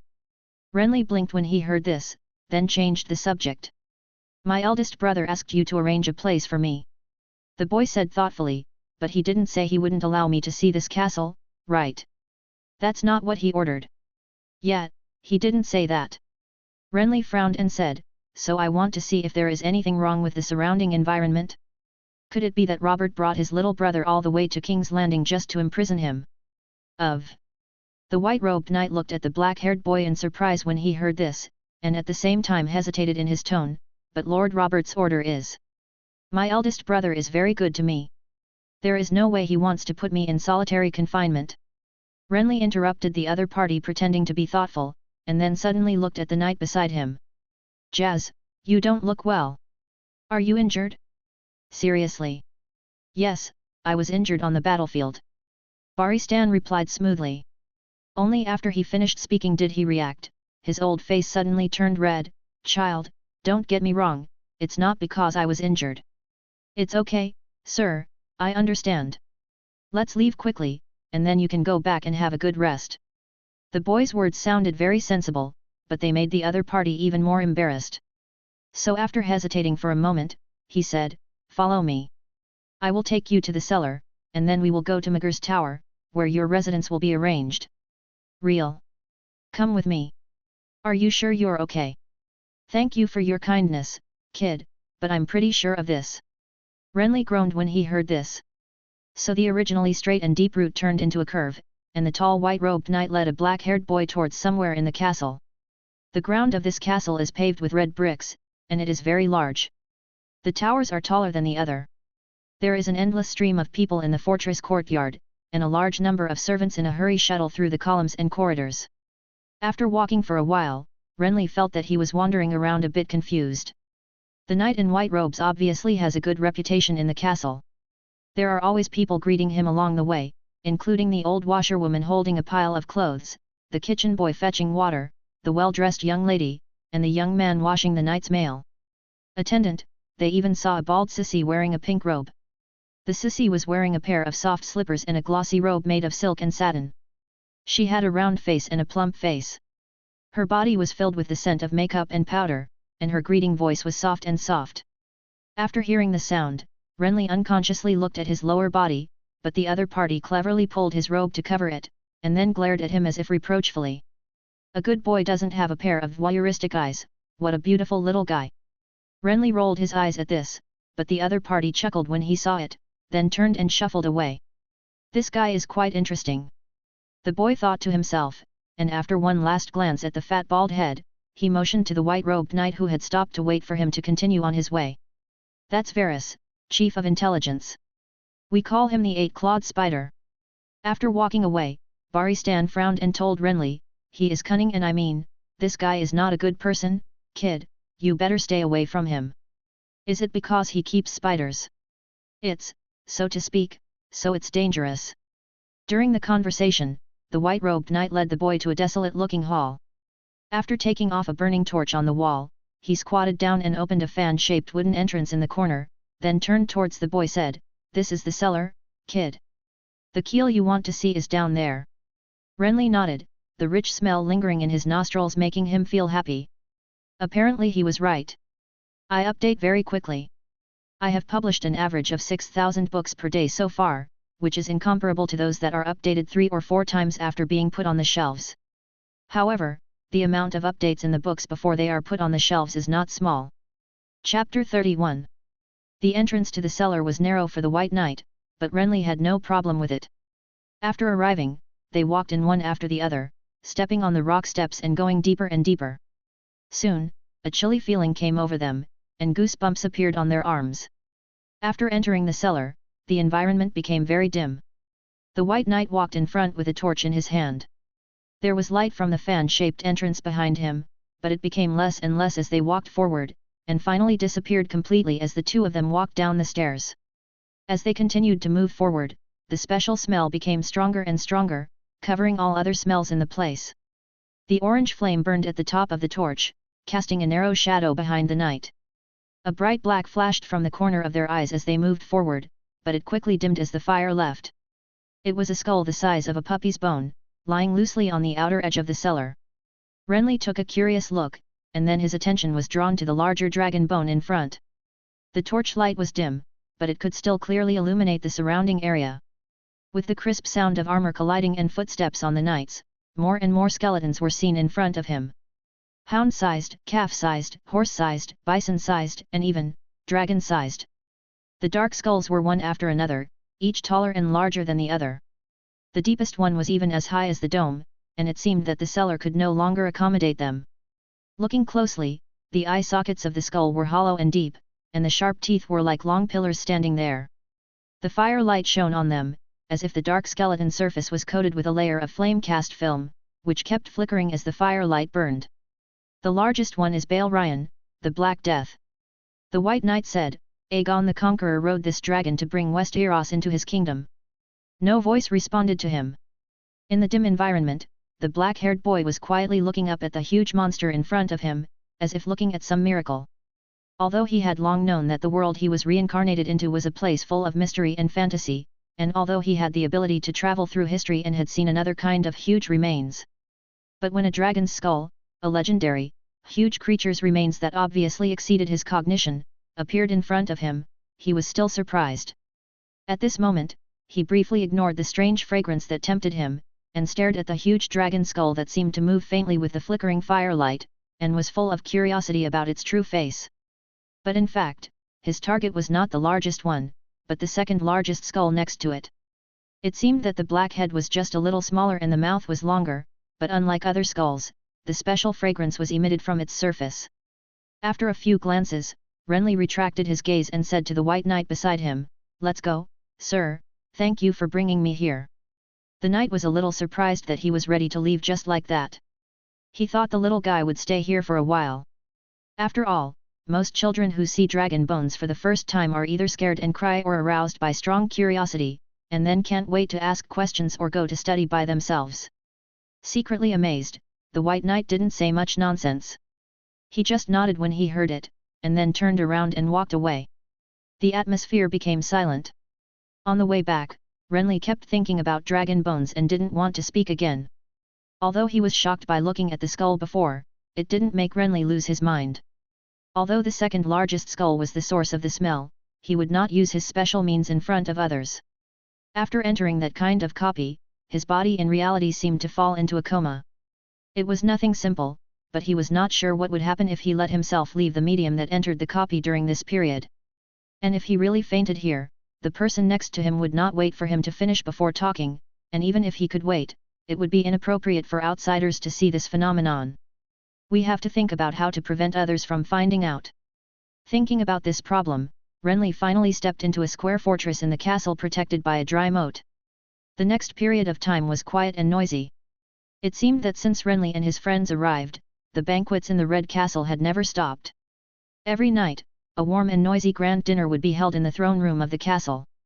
There were many participants in the dinner, and singers and jugglers performed one after another.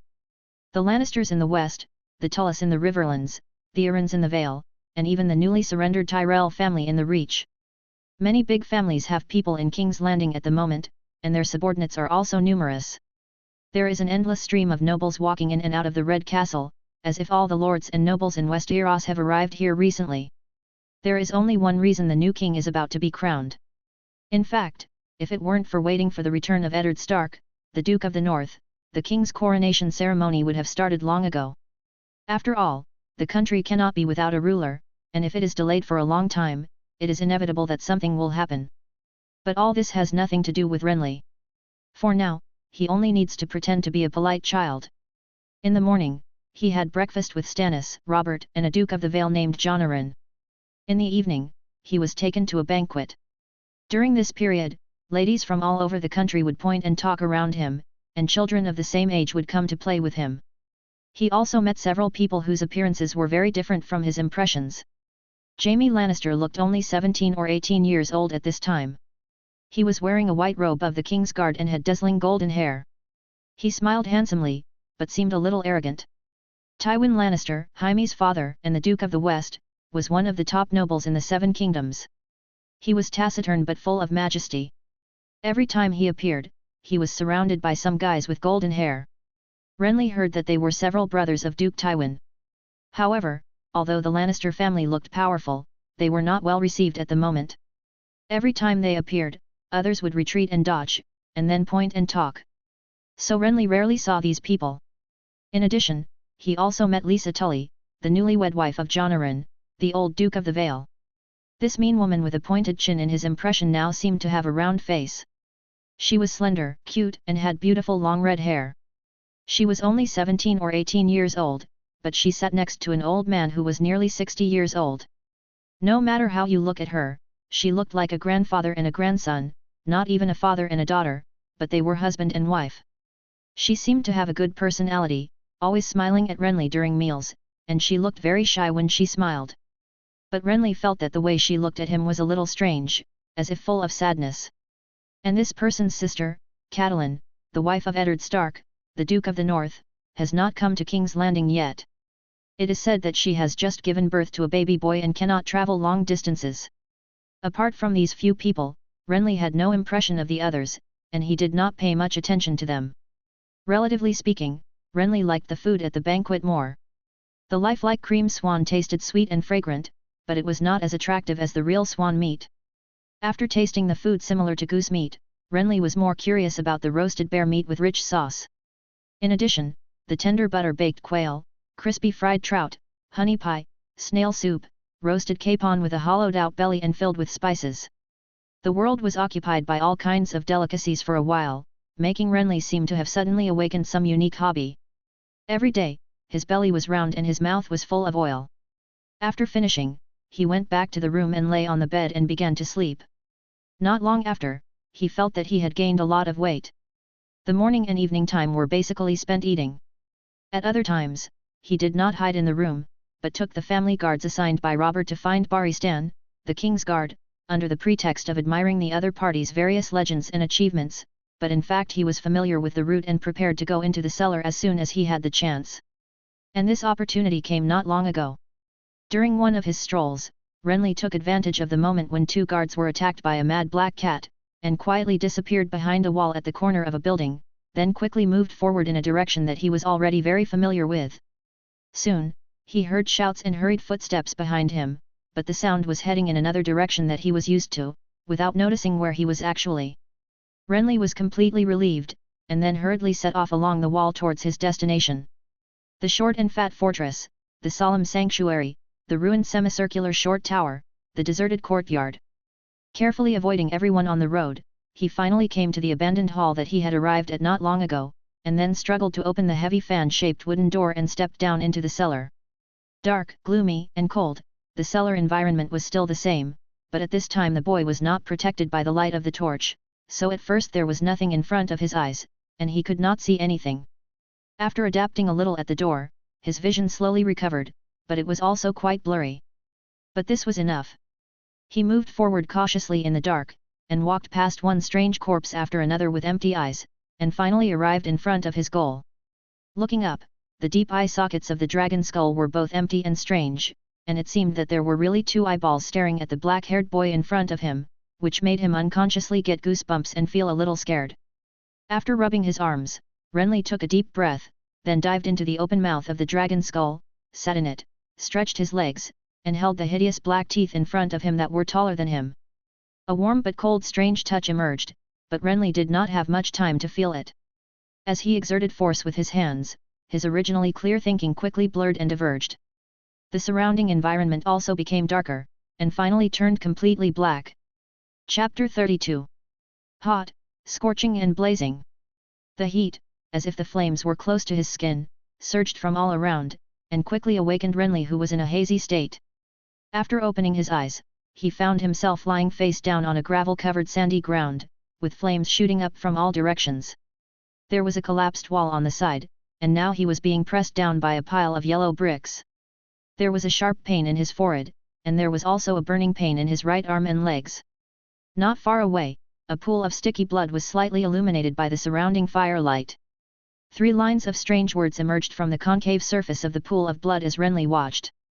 Save Rhaenys Targaryen. Survive for 30 days. Escort Rhaenys Targaryen safely to the hands of Aegon the Conqueror. The air was full of heat, and all the buildings in sight were burning with raging fires, and many hazy figures shuttled in and out of the buildings. There were chaotic footsteps, panicked screams and loud shouts, and faint sounds of arrows breaking through the air. The situation seemed to be full of danger. There was no time to think carefully about these 3 lines. Renly immediately prepared to get up from the ground. However, just as he stood up, he suddenly felt a violent impact on the back of his head. The huge force brought a burst of pain. After an unconscious groan, Renly fell back to the ground. He thought it was an enemy attacking him, but what he saw was a figure running past. It was a soldier wearing a helmet, wearing brown leather armor, holding a spear and a shield in both hands. It seemed that it was the shield that knocked him down just now. It didn't seem to be an enemy, but before Renly could think about why he was hit, a dazzling silver-red fire column in front of him suddenly fell from the sky, directly submerging the running soldier, and the heat wave spread, and even the walls of the surrounding buildings that were still intact were all collapsed by the impact of this strange fire column. The silver fire that fell from the sky made everything in front of him extremely dazzling, but the flames did not stay in place, but swept towards the high tower building in the deeper direction like a thick high-pressure water gun. However, water can bring coolness, but fire can only make people scream and step into the abyss of hell. Wailing and screaming, cursing and shouting, accompanied by the silver-red fire column surging forward, this castle covered with yellow sand was split in two like a piece of cake. Renly felt that he was lucky because the fire was gushing in the opposite direction of him, but he did not relax because of this, but became more nervous. The situation around him was full of dangers. To his left was a burning stable, and behind him was a tower and low houses. Not far ahead was a rock wall, and now some soldiers on the wall were all screaming and running around because of the fire. Standing up from the broken wall with difficulty, Renly wanted to find a safe place to hide and calm down, but when he looked around, he saw flames everywhere. There was no secret place for him to hide. It seemed that the ruins where he was were the safest. A roaring sound came from the sky in the distance. Renly looked up and saw a huge silver figure with wings spread out, flying around the castle in the sky. From time to time, it flew low and sprayed a blazing silver-red fire. The walls and towers here were boiled by the fire, and the people in them were forced to wait for death like ants in boiling water. Renly was one of the ants. Rhaenys Targaryen. This name flashed through his mind. He had not studied the history of Westeros for a long time, but he knew at least 3 people referred to by this name. However, in combination with the style and emblem flags of the surrounding buildings, the soaring dragon in the sky, and a certain task he had just seen, Renly quickly learned who the dragon rider above him was and what the current situation was. After landing in what would later be called King's Landing, Aegon Targaryen, who was born on Dragonstone, and his 2 queens officially began his road to conquest. He burned Harrenhal, invaded the Stormlands, and set fire to a fertile plain in the Reach, burning the royal Gardner family of the Reach and many of their descendants to death, and also conquered the then king of the Lannister family in the west. The king of the north, who marched southward, knelt down and surrendered when he saw the bad situation, and the Vale also offered the crown with a smile after the arrival of the Queen's dragon. Among the 7 ancient kingdoms, only Dorne did not surrender to the little Queen's dragon, and the lords chose to abandon the castles in various places and hide in the vast desert. In the first year of the conquest, Aegon was crowned king in Old Town. After that, he was busy pacifying the chaos in all directions and ignored Dorne, who had not yet surrendered. But this disregard was only temporary. In the 4th year of the conquest, Aegon officially launched the First Dorne Conquest War, but was defeated by the enemy's guerrilla tactics and withdrew his troops. The next attack was in the 7th year of the conquest. Aegon and his little queen rode dragons to burn castles in Dorne.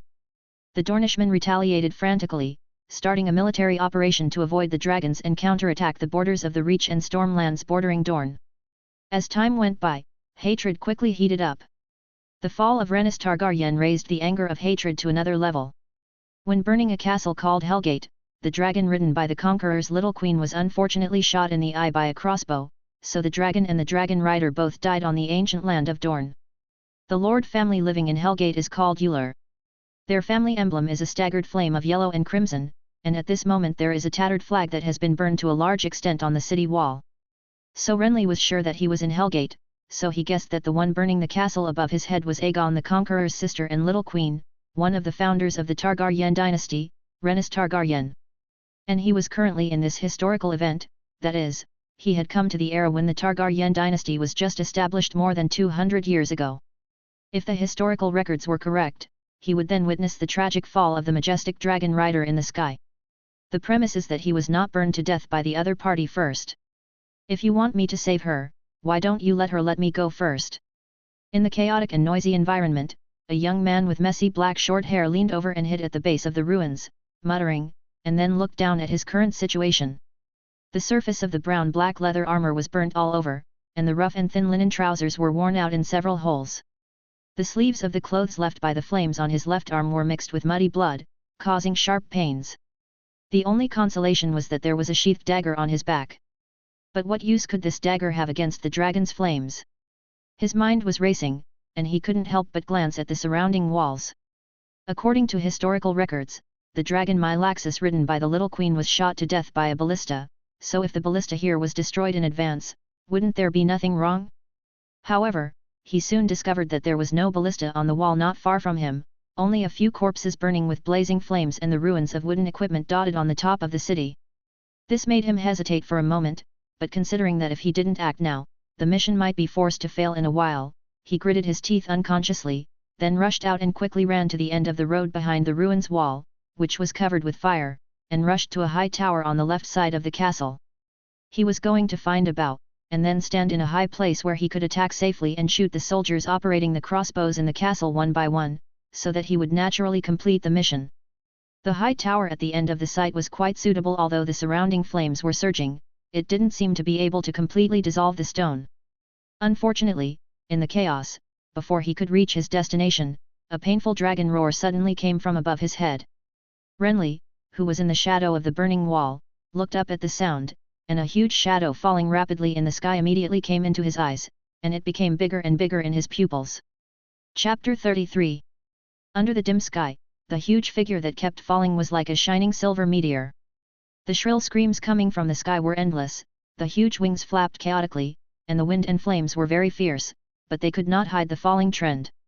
Then there was a loud bang in the end, and the whole dragon landed hard on the scorched earth not far from the city wall.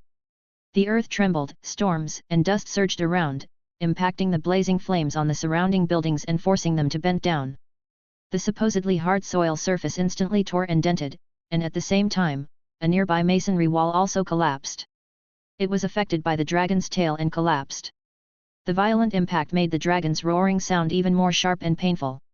As its neck struggled and swung, a long pillar of dazzling silver-red fire quickly spewed out from its huge mouth covered with ferocious black teeth and swept across the surrounding area. The inferno of fire is therefore all the more intense.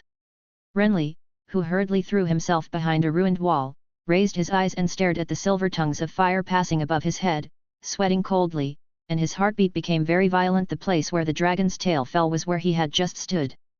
At this time, there were burning roads and buildings in front, back and left, and the wall he was leaning against was getting hotter and hotter. However, the flames coming from above quietly subsided after a while. After taking a deep breath of the hot air, Renly carefully looked around. In the scorched earth clearing below the wall, a giant dragon covered with silver scales was crawling there and convulsing in pain. Its wings spread on the ground were like two trembling silver lakes, and its long and narrow tail stretched out, covered with sharp spikes. This dragon's neck is very long, and its head is ferocious, but it also has a unique sense of beauty. Renly saw that a blood-stained crossbow arrow was deeply inserted into its eye that was facing his direction. This was the root cause of the opponent's corruption and serious injury. However, although the scream was terrifying, the dragon did not suffer from it. Instead of moving around, he lay there quietly and whined. Renly saw his target on its neck, which was a figure sitting on a special dragon saddle and wearing silver female armor. The helmet that should have been worn on the opponent's head was thrown out at some point, and her long curly golden hair was scattered in a mess, and with her head lowered, chaos covered her face. She seemed to have fallen into a coma due to the impact, but because of the saddle straps wrapped around her body, she was not thrown out. Renly narrowed his eyes at this, but did not act rashly. At the same time, Renly was not the only one to discover the situation of dragons and dragon knights here. In other words, as the party who shot the dragon, this ruined castle filled with flames responded quickly. A group of soldiers wearing leather armor were approaching cautiously. The soldiers in the front were holding copper shields, while the soldiers behind were holding bows and spears tightly.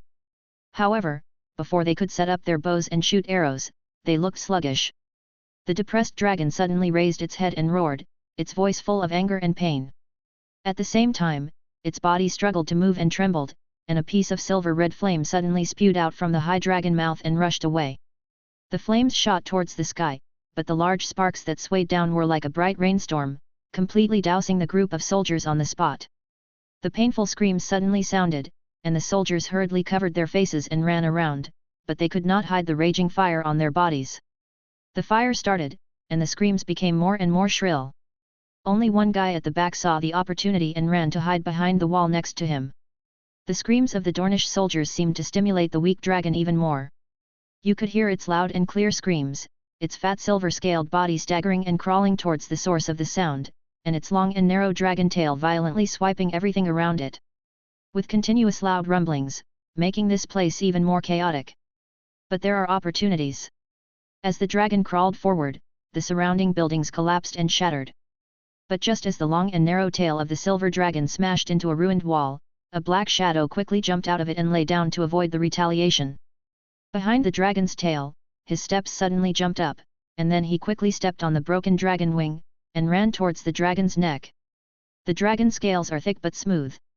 At the same time, the dragon is constantly moving its wings in order to move forward, making the black shadow stepping on it unsteady and almost falling several times. But fortunately, the dragon did not turn around and spit fire during this process, but kept roaring forward. So the black shadow finally successfully approached the knight at the base of the dragon's neck. The surrounding chaotic and dazzling firelight mixed with the screams in the distance, filled with an apocalyptic atmosphere. Under the bright night, Renly, who was covered in blood and sweat, gritted his teeth and pulled open the saddle buckle, and quickly cut open the silver-haired dragon knight with a dagger in his hand. He took the leather straps tied to the saddle and body, then pulled them off, jumped off the dragon body and bent down to run away.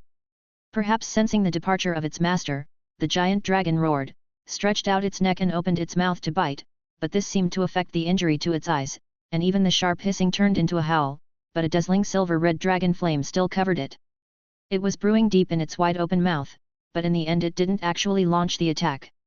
Instead, after whining, it turned its head and continued to crawl forward.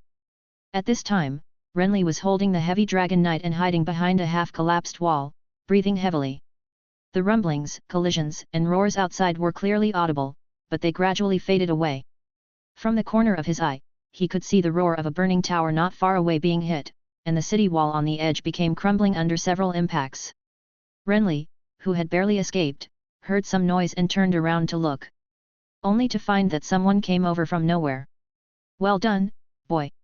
We actually caught that bastard Aegon's wife." "Ha!" The man laughed and grabbed the long hair of the person in Renly's arms. His dark and rough face was full of excitement and hatred, but then his laughter stopped abruptly. Under the firelight, the flash of the dagger quickly cut the other's swollen throat. With his eyes wide open, blood splattered from the wound on his neck, but it could only splash on the sandy ground in front of him. The black-haired young man had already jumped up at this time, and pulled off the yellow silk cloak draped around the other's waist and wrapped it around the woman in his arms. Then, ignoring the dying man who was covering his throat and screaming, he gritted his teeth and ran quickly towards the smoky city gate. There was no one on the road, only burning buildings and charred corpses, but when Renly ran to the city gate, he found a team of 5 spear-wielding guards gathered there, looking into the depths of the burning castle. He hesitated for a moment, but when those people looked over, Renly's face turned anxious and irritable. "Get out of the way! My lord is scalded. I'm going to the moat to find water. Get out of the way! The well behind the kitchen is closer," a Dorn soldier said hurriedly. "The dragon is over there. Do you want my lord to die?" The black-haired young man cursed, his feet moving as fast as his heartbeat. "Someone behind is seriously injured. Go and help. Our mission is to stay here." Someone answered, and another person asked hurriedly, "What's going on in the castle now? Did we succeed? We'll talk about it later. Saving people is the most important thing." So the soldiers at the gate hurriedly got out of the way. Then they saw the black-haired companion holding his lord and jumping without hesitation. He jumped into the turbid moat with a splash. The waves splashed violently, and the figure was swallowed up and disappeared in an instant. "Why did he jump?" A spear-wielding soldier frowned. "We don't have a bucket." Another person explained consciously, obviously not thinking that the black-haired companion was a traitor. However, when the other party's figure did not appear in the flowing river for a long time, even a fool could feel that something seemed to be wrong, so the soldiers guarding the gate looked at each other, held their spears and moved closer along the drawbridge, ready to find out the situation. Coincidentally, there was an angry roar from the castle at this time, so their bodies froze. "There is a traitor. Master Eula was killed." Aegon's dragon bitch was also rescued. Chapter 34. The footsteps on the yellow sand riverbank were hurried and continuous. Teams of Dornish soldiers in black and yellow scale armor were running quickly along the turbulent river under the bright full moon in the sky. They were holding spears and shields, with anger and anxiety on their faces. In the distance behind them was a ruined castle with blazing black smoke and flames. The castle was close to the river bank. Figures appeared one after another inside and rushed in all directions. So before long, many Dornish riders on horses appeared on the border of the distant desert, and then took action around the castle. The desert climate at night was cold, and even breathing began to emit cold air, but the bustling scene was very hot. In the dim night, the common language of Westeros with a Dornish accent kept shouting. Countless figures approached from all directions, and finally gathered on both sides of a river called the Sulphur River to search carefully, not letting go of a single bit of land.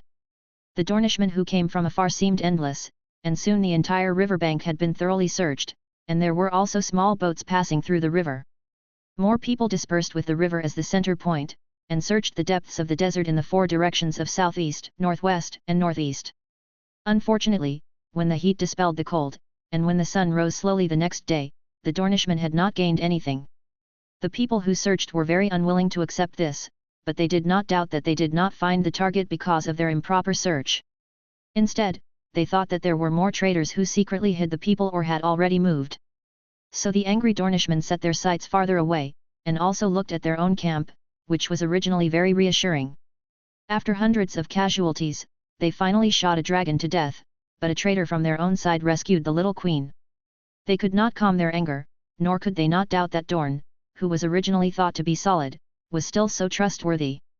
Unfortunately, the direction they thought was normal was actually not correct, and the place they had searched thoroughly could not be called a complete search at all.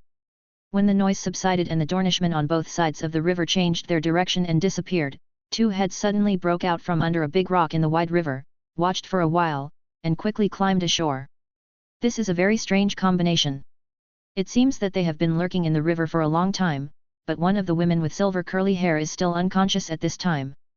However, the slightly rising and falling chest silently revealed that she was not drowned. The other person is a handsome young man with short black hair, a hooked nose and thin lips. His skin tanned by the scorching sun and slightly exotic appearance make him look like a real Dornishman, but the real situation is obviously different from what he saw. The surroundings were all raised low hills on both sides, and the surging river water beside him emitted bursts of rapids. The wounds on his forehead and other parts of his body no longer felt stinging because they were soaked in the river water for a long time, but the linen bandages had been soaked into deep red by blood. Looking up at the increasingly dazzling sun in the sky, Renly frowned unconsciously, and then looked at the woman lying on the lowest surface in front of him. This little queen named Rhaenys Targaryen should be in her 30s, but she looked like she was 27 or 28. The silver scale armor she was wearing had been removed and discarded because it was too heavy underwater, so she was now wrapped in only the yellow cashmere cloak that Renly had robbed before, as well as the black padded leather armor jacket and the silk shirt and trousers inside. She had a head of silver gold curly long hair, which was now quietly spread on the ground, covered with silt and debris in the river. Her face also looked very dirty, but this did not hide her beauty.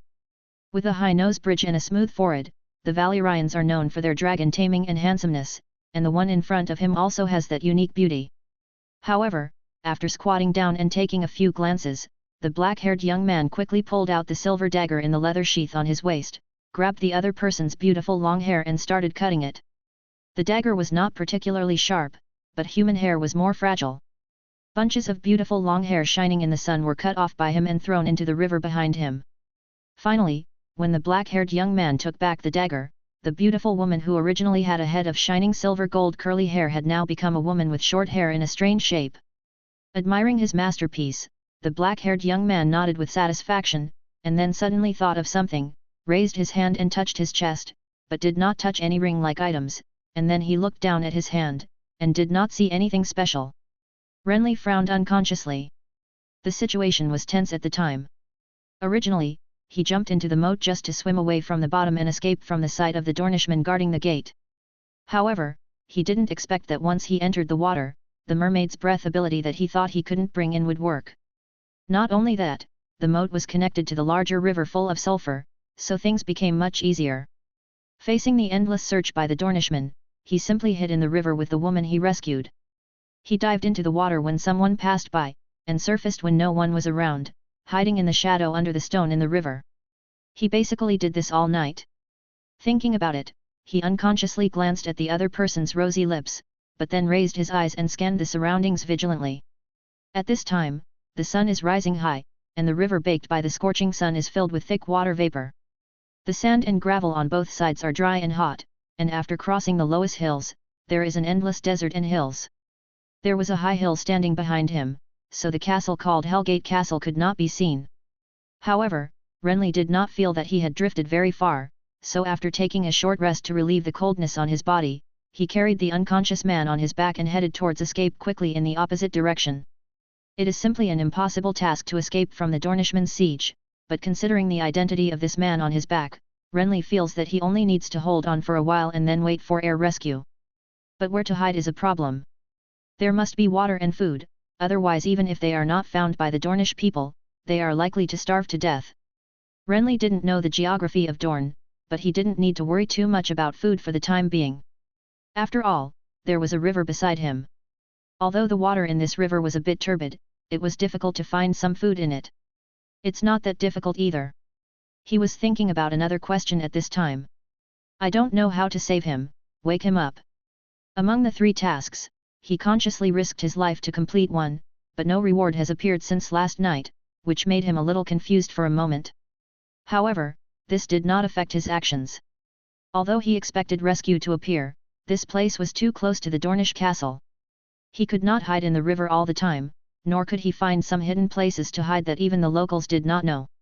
So he rushed downstream along the river with his target on his back, deciding to stay away from this place first. On the edge of the river filled with yellow sand, a figure carrying a woman on his back slowly moved forward. As they kept walking, the sun rose higher and higher, and the rays it emitted became hotter and hotter. The thick leather armor and shirt and trousers on the body that were originally wet became dry and pleasant, and then became dry. The woman on the back became even more. It made him feel uncomfortable all over. The padded leather jacket on the opponent's body seemed to have turned into a heater at this time, constantly exuding a sultry breath towards him. This thing was essential when wearing armor, but now it seemed to be a bit cumbersome. But despite this, he didn't peel off the thick coat like he was wearing armor. Instead, he reluctantly endured it. When he couldn't bear it anymore, he temporarily stopped on his way, and then jumped into the nearby river to relieve the scorching heat. Maybe my attention was focused elsewhere, but I didn't encounter any benefactors along the way, nor did I see any changes in the environment, as if the river and the desert wilderness were endless. The day passed quietly, and when night fell, the thick coat that was previously a burden now became an important item to keep warm and ward off the cold. Under the dim moonlight, Renly, who was tired from walking, slumped down on the lowest surface of the river bank, shivering. His eyes were fixed on the bloated woman lying in front of him, and he always felt that the yellow cloak on her body was a bit unnecessary. But before he could think about whether he should pull this thing out and wrap it around himself, he suddenly noticed that one of the fingers lying on the ground moved slightly. Renly was startled by this, but before he could take a closer look, a message flashed in his mind. You have gained a new skill, Poison Making LV5. Chapter 35. Poison Collection, Processing and Production, Poison Identification. Endless memories came to mind one after another. Finally, when everything settled, Renly suddenly felt like he had unveiled the world. Scanning his surroundings, the big grey stone not far away seemed to him to be no different at first, but now he discovered at a glance that there were probably some highly poisonous Dornish red scorpions hidden underneath. The grass growing under your feet looks grey and inconspicuous, but its surface is actually covered with special paralyzing toxins, and you will be directly infected if you touch your skin. And less than 5 meters away from him, there was a sandy surface that looked nothing special. In fact, there was a highly venomous sand snake that blended in with the surrounding environment, crawling on the ground, staring at the two of them. Cold sweat fell unconsciously. He squatted down and picked up a stone. After weighing it, he suddenly threw it out. The sand snake quickly raised its head, but then was hit on the forehead by the stone, and even hissed. The hissing sound was endless, and the entire snake's body began to curl and twist, and finally its head was cut off by Renly, who stepped forward with a dagger. Snake blood was flowing in the sand and seeping down. After heaving a sigh of relief, Renly turned around and prepared to pick up the mission target and leave this poisonous place. However, when he turned around, he was faced with a man standing up and staring at him. "Woman! Who are you?" Under the cool moonlight, the fair-skinned and purple-eyed woman's expression was full of vigilance, especially when she noticed Renly's Dornish appearance. She couldn't help but kick her legs on the ground and retreat in panic. With his slender body, it looked like it didn't look as domineering as when Hellgate Castle was burned down last night. "The person who saved you," Renly said as he put the dagger back into its sheath to show that there was no hostility, which indeed reassured the other party. "Save me?" She murmured, scanning the surroundings, but suddenly felt something was wrong, so she couldn't help but raise her hand to touch the top of her head. "Where did my hair go?" The hoarse voice suddenly became sharp. The little queen, who was originally nervous, no longer cared about being afraid, and stared at Renly with an angry face. "Did you cut my hair? Most of your hair was burned by the fire, so I fixed it for you.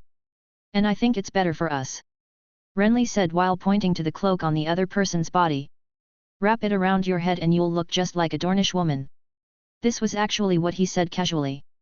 In fact, Renly had never seen how Dornish women were dressed, but the other party was stunned after hearing this, and his angry face turned into a look that seemed to understand. Finally, she hurriedly pulled up the cloak and wrapped it tightly around her forehead, which looked a little funny for a moment. "I'm sorry, sir, I wronged you," she said politely, and then hesitantly said, "Excuse me, my dragon." "Dead?" Renly shrugged. "I was shot in the eye by a ballista, and then fell into the Dornish lair." As he said that, seeing the other person's expression was different, he added, "You don't have to be too sad, if I hadn't brought you down, you may have been crushed to death by that dragon." Unfortunately, the other party did not feel the slightest comfort after hearing this, but she did not show any other emotions. She just nodded silently and then changed the subject. "What's your name?" "Jazz." "My name is Renly." Subconsciously wanted to lie, but then he thought that it seemed unnecessary, so he said, "Renly, just call me Renly." "Sir Renly." Rhaenys, who wrapped herself like a rice dumpling, promised solemnly, "Thank you for saving me, sir. When we get to King's Landing, my husband will repay you." "What do you want? Castle territory? Or money and wealth? Those are of no use to me."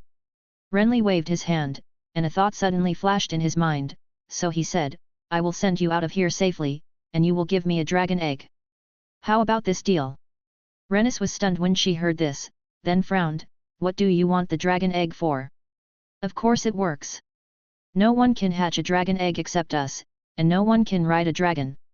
I can use it as a collection." "No, I can't agree to your request." Queen Rhaenys shook her head, looking very decisive, "and there are only adult dragons in our family, not dragon eggs." "That's a shame." Renly sighed upon hearing this. "Then I have to keep you here. I have betrayed Dorne, but it is better to run away by yourself than to bring a burden with you." He didn't say anything else, but stood up and patted his butt.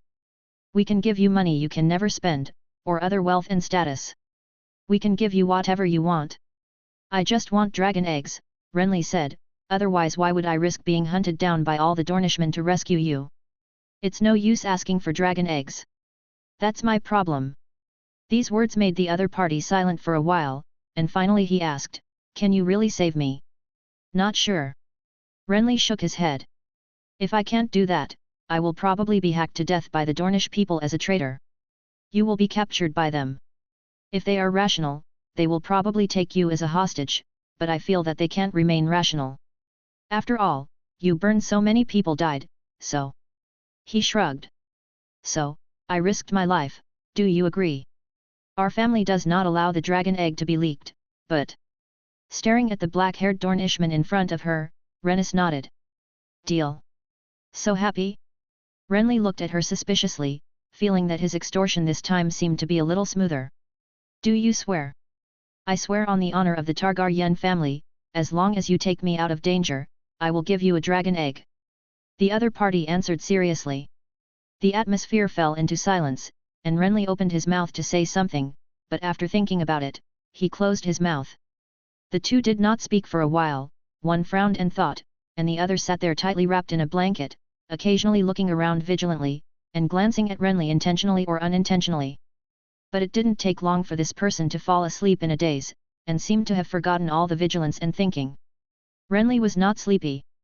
First, he had to keep an eye on the surroundings to see if any Dornishman would suddenly appear. Second, the temperature was too cold and he could not sleep at all. He could only keep this up at the beginning, but he became drowsy in the second half of the night. He had not slept at all since he entered this place of history. In a daze, a scream suddenly woke him up. After he stood up, he hurriedly looked in the direction of the sound and found that the little queen not far away was staring at a golden lizard crawling slowly on her body with horror. Frowning, Renly stepped forward, then reached out and grabbed the lizard directly in his hand. Then the dagger flashed, and the object in his hand was directly separated from its head and body, and the tail that was twisting and wrapping around his wrist also lost its strength immediately. To say that he could only use brute force to solve this problem before, but the ability to make poisons brought him more than just knowledge about poisons. At this moment, he was really as skilled as a native Dornishman in subduing poisons. The little queen was relieved to see this, and then whispered a thank you. Renly ignored her, kicked the lizard's head into the river next to him, and then put the lower body of the lizard, which was still bleeding, on the ground, turned the dagger, and began to cut it quickly. Sir Renly, what are you doing? The hoarse voice asked curiously. It's poisonous, but there's always something to eat. Renly answered without raising his head, and I'm not a knight, just call me by my name. This made the other party seem to remember something, and asked hurriedly, you didn't bring any food? At this time, Renly was peeling off the golden hard skin of the lizard. Hearing this, he shrugged his shoulders and said, that's right, so we can only find it wherever we go. What about the water? Isn't the river full of water? Hearing this, Rennis turned her head to look at the turbid water behind her, frowned unconsciously, and then she looked at a tall cactus not far away. I heard that Dornish people can find water in plants. At least this one won't work, unless you are not afraid of vomiting and diarrhea. So the Targaryen queen said no more, sat on the ground, supported her chin with her wrist, and fell into a state of depression. After such a commotion, she seemed to have lost all sleepiness. Renly saw this and told her to pay attention to the surrounding movements. After dealing with the lizard corpse, he ran to the side and took a nap. In this way, when the dawn of the next day gradually appeared, he had recovered most of his energy. However, at this moment, a new problem was placed in front of the two. The slender woman with her head wrapped in a cloak looked normal when she stood up, but she just took a few steps, and her feet staggered unconsciously, and then she screamed and collapsed to the ground.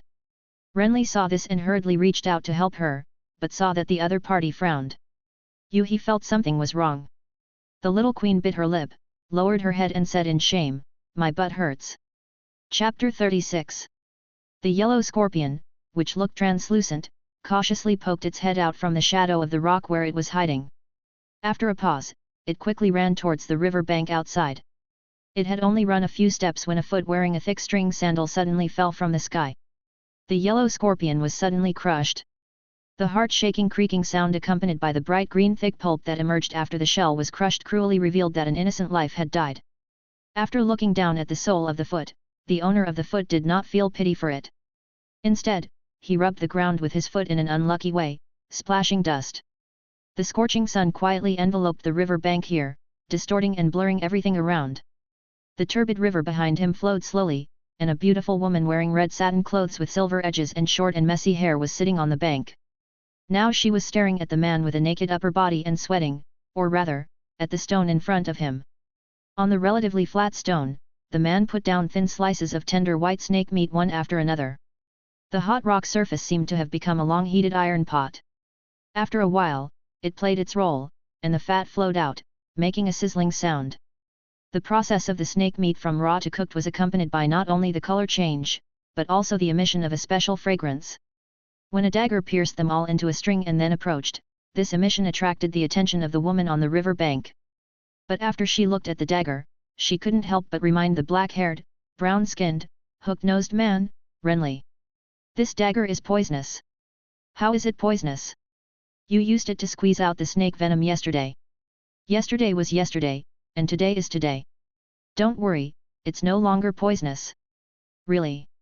The little queen looked at her with a suspicious look. Even if it is, the right amount of poison will make it taste better. Renly said, raising his hand to pull out a piece of snake meat and put it into his mouth to chew. It can also relieve the pain. So Rennis said, reached out and carefully took the dagger, then lowered her head to eat. Seeing this, Renly nodded with satisfaction, feeling that this little queen who was recorded in history books as lively and willful seemed to be quite easy to get along with. Whether it was about the hair at the beginning or some things later, as long as the reason was explained clearly, this person would accept it silently, and did not make random comments or get emotional. It was just that the curiosity after getting familiar with each other was really serious. It was the third day after the other party woke up. After a short period of energy replenishment, Renly carried her on his back and continued on the road, while horse inquiries continued from behind. They say that all of you Dornish lords openly keep mistresses? Is that true? Do you think I look like a lord? Renly didn't say anything, but the other party didn't stop talking. Are you Dornish people familiar with all this? I mean, there are poisonous snakes in the desert. Are you familiar with your home? Renly asked. Of course I am familiar with it. I grew up on Dragonstone. She didn't react until she was halfway through her words, and then she was choked and lost her voice, but soon, the question came up again. Why did you save me? Just because you want the dragon eggs? What else could it be? For example, do you have many enemies in Dorne? Hatred made you choose to stand on our side? Your fiancé was robbed by someone. Yes, my fiancé broke off the engagement in public, and then made a 3-year agreement. Really? What is the agreement? A duel. Are you sure you are already 35 years old? Can you sing? Sing a song, I feel a little bored. No. Good sir, sing one, just one. I really can't, and I'm not a sir. The weather was already hot and humid, and as they kept moving forward, the person on his back kept talking, making Renly feel like there were a group of flies buzzing around his ears. He wondered if he acted too harmless, which made this person so relaxed. But he didn't see the other party showing a thoughtful look on his back, but then her expression turned into astonishment, and then exclaimed. Because they fell into the river next to them. The exclamation was accompanied by a splashing sound. The turbid water swallowed the two people in an instant. After taking a few gulps of water unexpectedly, Rhaenys barely grabbed a stone to stabilize her body, but found that there was a pair of hands in the water pulling her, so she couldn't help screaming. What are you doing? No one responded to her. After seeing that she couldn't pull down, the hands disappeared without a trace. The little queen was angry at this time, but soon turned into regret. Because the faint sound of horse hooves came from the upstream direction of the river, and it was getting louder and louder. Renly, where are you? Someone is coming. She called in a low voice, but there was no sound in the flowing river at this time. Looking around, there was no shelter to hide. Seeing this, Rhaenys gritted her teeth, then took a deep breath, pinched her nose and lurked down. Dragonstone Island is located off the east coast of Westeros. It is an island. Growing up there, the first queen of the Targaryen dynasty naturally couldn't be incapable of swimming. However, it was too late for her to hide now. With the sound of horse hooves, 3 Dorne riders were approaching here quickly, and they had obviously noticed the movement. At first, they may have just noticed the noise, but they were not clear about the specific situation. However, when they got close to a certain distance, the leading black rider suddenly saw the yellow cloak that had quietly fallen off on the river bank. He was stunned and then shouted angrily. It's that dragon bitch, come quickly. He said as he turned over and got off the horse, then grabbed the spear and rushed over, and the remaining 2 people also got off the horse and followed behind him. The slightly turbid river did not show any abnormality at this time, but the experienced riders had already seen the footprints of a person rushing around and the traces of splashing water. So one rider stayed on the shore with a bow and watched closely, and the other 2 drew out the daggers they carried and quickly rushed into the river, ready to catch the person in the river. But just after they entered the river, the man on the shore suddenly felt his ankle tighten, and before he could react, a huge pulling force came. After he couldn't help but screamed, the skinny Dorne rider was directly dragged into the river. The rider who fell into the water struggled hard, and the river splashed with water, but when a sharp object fiercely scratched his neck, his struggle instantly lost most of his strength. All this happened quickly. When the scream sounded, the 2 who were swimming in the river hurriedly looked back, but what they saw was only the stunned eyes of their companions, and the blood kept flowing out of the neck covered by their hands. The twitching body floated with the flow of the river, and the surging red liquid continued to spread on the river surface during this process, and the remaining 2 riders were furious. It's that traitor! One of them roared and turned back to swim towards the river bank, while the other continued to move forward regardless of anything under the water surface of the grey broken flow stone not far away. He had already seen a hazy and slender figure hiding in the water against the stone. As he moved forward, he vaguely saw the other party's beautiful face under the river surface, which was becoming more and more terrified. This made the Dornishman seem to be full of strength, and his hands that were flapping the water also stretched forward to grab as much as possible, wanting to catch this enemy with deep hatred in his hands as soon as possible. Unfortunately, he still didn't catch the target he wanted in the end. Although the distance was close, a dagger quietly stretched out from the water and crossed his neck at this moment, and his hand holding the dagger was also tightly grasped by someone. A wet black-haired figure floated up next to him. The body that blocked the sun looked unusually tall, and a pair of brown eyes looked down quietly. The brown-haired Dornishman shuddered at this, and then shouted without turning his head, but unfortunately the only person who responded to him was the tall figure beside him who cast a shadow on him. "He's dead, and now you're the only one left. How is that possible?" The Dornishman answered in disbelief, but the fact that there was no sound behind him made him feel depressed. When he just found out that he was attacked, he and his companions took action tacitly. One continued to swim towards the target in the water, and the other turned ashore to shoot the enemy. In this way, no matter which one of them the enemy chose to attack, the other could achieve the goal successfully. But he didn't expect that the man next to him would be so fast. "Now, come ashore with me," the black-haired figure, Renly, ordered. "You are a traitor." The Dornishman floating on the water ignored this, but showed hatred and disgust. Renly didn't care about it, and after tightening the dagger in his hand, he threatened. "It's coated with the poison of the red thorn scorpion. If you don't listen, I'll let you taste it. Water will wash away your poison, traitor." The Dornishman spat at him. "Want to try?" The Dornishman's face turned blue and red when he heard this. Finally, he glared at Renly unwillingly and was forced to move towards the shore. He might have thought of looking for an opportunity to fight back, and this opportunity was when he climbed ashore. Unfortunately, the enemy took a step ahead of him. Before he could completely get ashore, the opponent directly hit his vitals with his knee. The sudden pain made the Dornishman's strength dissipate instantly, and he couldn't help screaming. When he was dragged ashore and recovered, the dagger had already landed on the surface of his neck again. "What's the situation at the prison gate now?" Renly asked. "I won't tell you, traitor. Is Aegon not here yet?" "He's already scared. We killed a dragon," the brown-haired Dornishman who was pressed on the yellow earth proudly declared, and a smile appeared on his tanned face. "So he really didn't come?" Renly murmured, and unconsciously glanced at the woman who followed him to climb ashore. The other party was also listening to all this quietly, frowning. Obviously, he fell into this simple language trap, and the Dornishman who reacted was full of anger. So he turned his head hard on the ground and stared at Renly, saying angrily, "You won't have a good end, traitor. You and your dragon bitch will not have a good end. All Dornish lords are looking for you. Even if no one knows you are here now, they will know." "Yes, wait and see. They will know. That's obviously not now," Renly replied, and then asked, "Any last words?" The other party just sneered.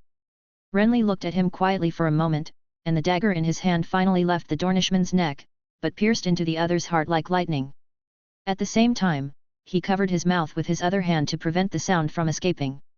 The dull sound of metal penetrating the flesh caused blood to splatter, and the linen cloth on the chest was stained with deep red. Facing the convulsing body and the rapidly expanding black pupils under him, Renly raised his hand and silently closed his eyes.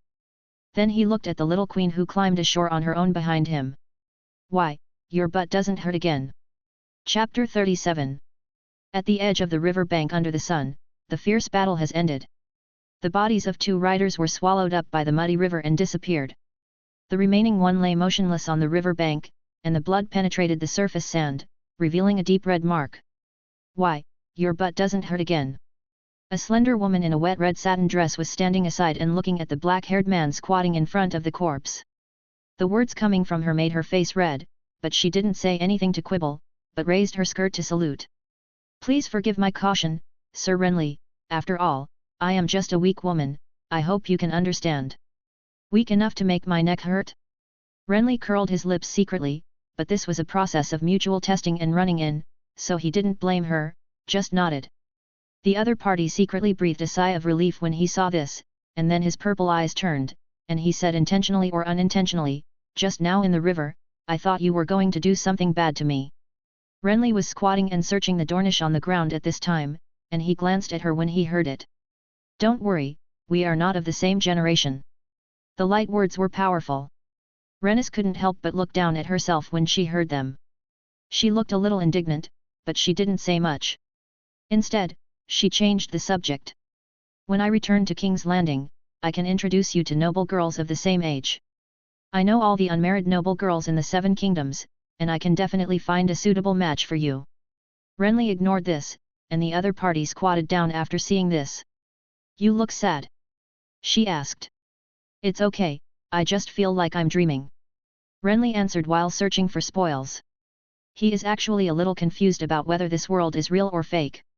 He had asked the person in front of him before, and the answer he got about the Iron Islands was basically the same as what he knew in reality.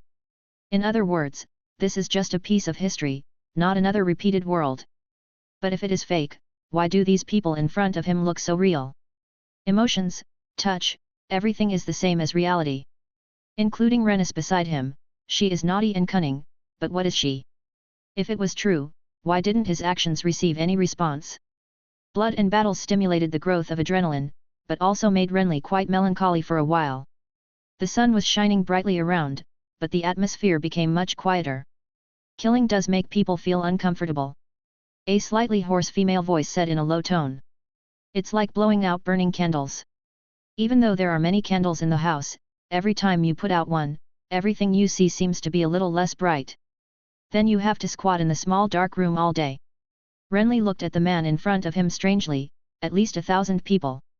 It was my dragon who killed them, not me." The little queen couldn't help but explain after hearing this, but she didn't continue the topic. Instead, she said with a serious expression, "I don't want to talk about this. We should talk about business."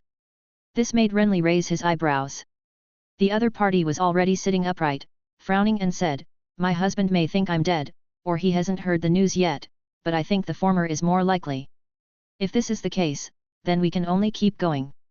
I remember correctly, this river goes south to the sea. Maybe we can take the sea route and then go to Old Town, or Qingting Island, which is our territory." Rhaenys's words seemed very heavy. Previously, they actually hoped that the conqueror would hear the news and search downstream, so they had been circling around the river, but now it seemed that there was little hope. "You don't want to ask your husband for help? Although he hasn't come yet, if he believes you are dead, he will definitely come to take revenge, right?" Renly asked with interest. "This is the Dornishman's place. The longer we stay here, the more dangerous it will be.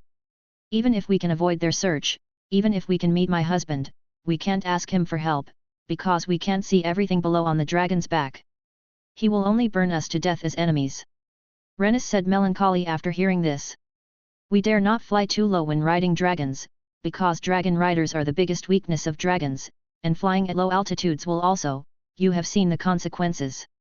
Renly nodded, but shook his head. "Going by sea is a good idea, but we can't follow this river." "Why?" "Water in the desert is an important resource everywhere. The storm of your attack on Hellgate hasn't passed yet, so we can't see anyone yet. But just because there's no one now doesn't mean we won't see anyone forever." Renly said, "I guess if we continue downstream, there will definitely be a Dornish village, or some people coming to get water. In that case, we will be like sheep running into the lion's mouth." Realizing that there was something strange in the words of the black-haired Dornishman, Rhaenys frowned and asked, "Don't you know where their gathering place is here?" "I'm actually from Starfall." Renly lied calmly, "I'm familiar with Dorne's mountains, but not the deserts and rivers here." "Are you from the Dane family?" Rhaenys asked curiously. "The Dane family of Starfall? Does your family have a sword called the Sword of the Dawn?" "That sword is called Dawn. Dawnblade is the name of the swordsman." Renly was surprised that the man in front of him didn't even know this basic common sense, but he didn't continue to explore the mind, but began to check some of the things he found. In fact, there were not many. The weather was hot, and the Dornish rider had nothing extra except the dagger sheath and the clothes he carried. He then turned and walked towards the 3 horses. War horses are different from ordinary horses. They will not be stimulated to flee in the face of battle, and the battle just now basically took place in the water, so they were not frightened. When approaching, Renly was still a little worried that these horses would turn around and run away, or give him a hoof, so his steps seemed cautious, but he soon found that these horses seemed surprisingly docile. Facing Renly approaching, one of the black horses even bowed his head and arched his arm.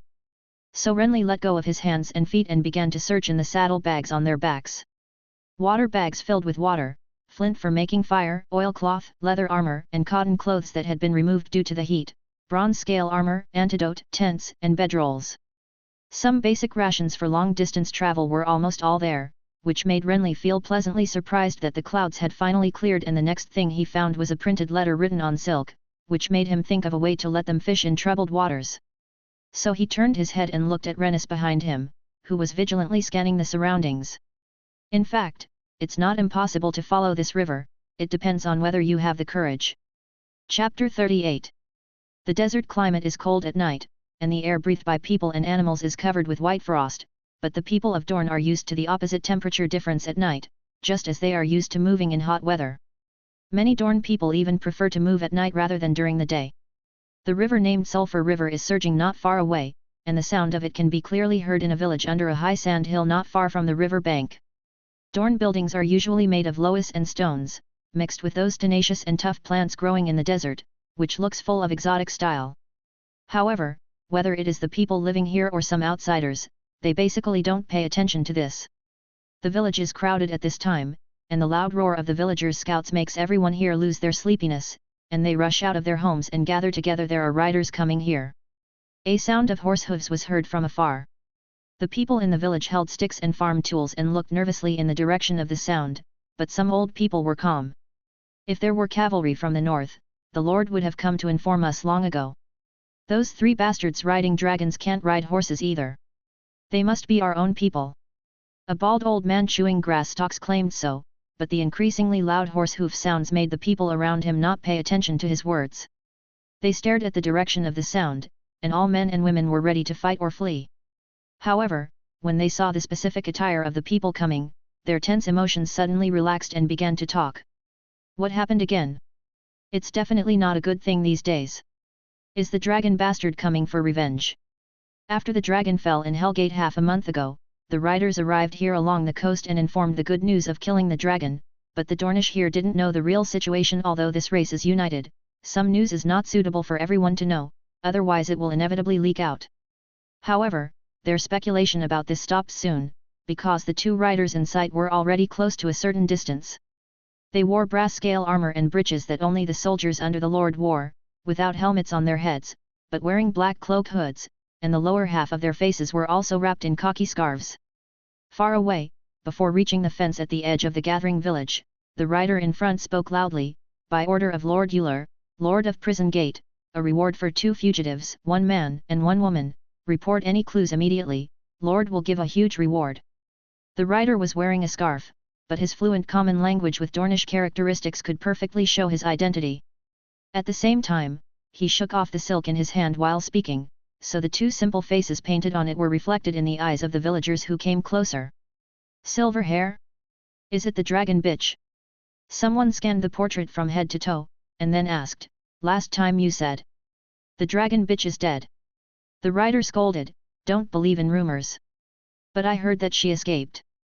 The rider did not answer this question, but stood up proudly, "Don't ask if you shouldn't ask, just remember Lord Euler's order." After he finished speaking, he patted his horse's butt and rode away along the road in front of the village, leaving the villagers here with a reverie of the back. Another dark-faced rider behind them glanced at them and followed silently. No one noticed anything unusual about the 2 men. They looked like messengers sent by the Lord to report, but in fact, they were not. The 2 riders trotted one after the other. Until the people behind them were far away and could not be seen at all, the black-faced rider kicked the horse's belly and stepped forward, giggling at the rider in front who seemed calm but was actually trembling with fear and clamping his legs. "Good sir, you can't ride a horse." The slightly hoarse voice was obviously not a male voice. "I told you I'm not a sir." The hunched-over rider in front glared at the other person unhappily. People in Westeros call knights sirs, and those who are not knights will probably be happy to be called that, but Renly just felt that the other party was deliberately mocking him. In fact, he is not yet old enough to learn to ride a horse, and now he can barely ride on the road, which is already his extraordinary talent. Many people who are not knights can ride horses, even women. There are always exceptions. Renly retorted, but the other party did not stay on this topic. His purple eyes, which looked black in the night, turned and scanned his whole body, with a smile. You know, sometimes I always feel that you are not a Dornishman, although you are. After leaving this sentence, the black-faced rider squeezed the horse's belly and ran away first. Looking at the other party's back, Renly curled his lips secretly. This is the 16th day since he came to this historical copy. The 3 Dornishmen who were attacked by them a while ago were actually responsible for sending messages to various places. After discovering this, Renly decided to pass himself off as a fake, hoping to use this identity to get through the next journey. This is not impossible to accomplish. Although he is a fake, his voice seems to be instinctively the same as other Dornishmen. At the same time, there is no equipment to leave images in this era. At most, someone can draw their appearance. But if the painter has never seen the real person, then their work obviously cannot be very realistic. The deceptive silk portrait on hand is proof of this. In addition, the little Queen Rhaenys was good at makeup skills. She used charcoal ash and other materials to apply it, so no one would notice anything unusual at night. In this way, they didn't encounter too many twists and turns along the way, except that they were teased by 2 enthusiastic Dornish women, and the little queen almost exposed herself. Now, the dark coastline is already dimly visible, and the sound of waves can be heard faintly. When they really get close to the sea, this journey is the end, and the dangers of Dorne are basically forgotten. The next section of the journey is to take the sea route. The premise is that they can get a boat. Under the moonlight, the 2 riders ran straight to the south. The dust raised by the horses' hooves floated up and quietly dissipated with the cold moonlight. As they approached the sea, the wind around them began to get heavier and colder. They saw the last Dornish village in front of the beach. From a distance, the sound of horses' hooves began to weaken, and they also paid special attention to whether there were scouts around. Is there really a boat here? After looking at the village at the end of her sight, Rhaenys asked. They hope to get a small boat from this village and row away. Most salt people make a living by fishing, so they must have a boat. Renly replied in a low voice. He had read a book called The Conquest of Dorne, which recorded the ethnicity of the Dornish. They were all called Dornish, but just like the Northerners were all called Northerners, it was just a general term. In fact, the Dornish are divided into 3 categories. The author of the book named them Stone People, Sand People, and Salt People. Stone people live in the mountains of Dorne, with white skin and beautiful hair. Sand people live in the desert, with skin generally tanned brown, and the last salt people live on the southernmost seashore of Dorne, with black hair and olive skin with alien characteristics. At this time, the author of the book was not born yet, and even his ancestor was next to Renly, but many things have been passed down for a long time, and even if you haven't read it, there are generally fishermen in the seaside villages. Renly was very sure of this. As for what to do after getting the boat, that would be another matter. Anyway, it was better than being in the enemy's territory. However, before they got close to the village, there was a sudden rumbling sound of horse hooves hitting the ground. Renly's face changed after hearing the sound, and then he turned his horse without hesitation. Unfortunately, he just turned around on his horse and found that a circle of Dornish riders had surrounded them from all directions and were approaching quickly. In the desert covered by moonlight, a group of riders slowly circled around the 2 people who dared not move, and one of the tall figures glanced at Renly and laughed. The traitor and his dragon bitch will come to us on their own initiative. What the priest said is true. Chapter 39. In the dim light of the night, a group of Dornish riders came from all directions and surrounded Renly and the 2 of them. They were all wearing black cloaks, with brass scales and leather armor underneath, and the spears in their hands glowed in the moonlight. Sharp and lustrous array. Renly had no expectations for this group of people who suddenly appeared, and at the same time, he couldn't figure out why they could know their route in advance. However, he had no time to pay attention to this problem at this time. Facing this group of hostile Dornish riders, the black-haired young man tightly surrounded in the center was heart-beating rapidly, and thoughts were racing in his mind. He suddenly looked at the man who had just laughed. The big man. You know me. This big man on horseback with fluffy black hair and olive green skin was obviously the leader of the group. At the same time, Renly noticed that the other riders were the same as this big man, all with olive skin. What, now that you've become a chameleon, you're not ready to recognize your old enemy? Hearing this, the other party chuckled, rode his horse closer, and made several gestures at Renly's body with the spear in his hand. But it doesn't matter. I feel ashamed to even use you as my opponent for a traitor like you. Do you think I will stab your neck or your bird eggs later? These words caused the Dornish knights around to laugh.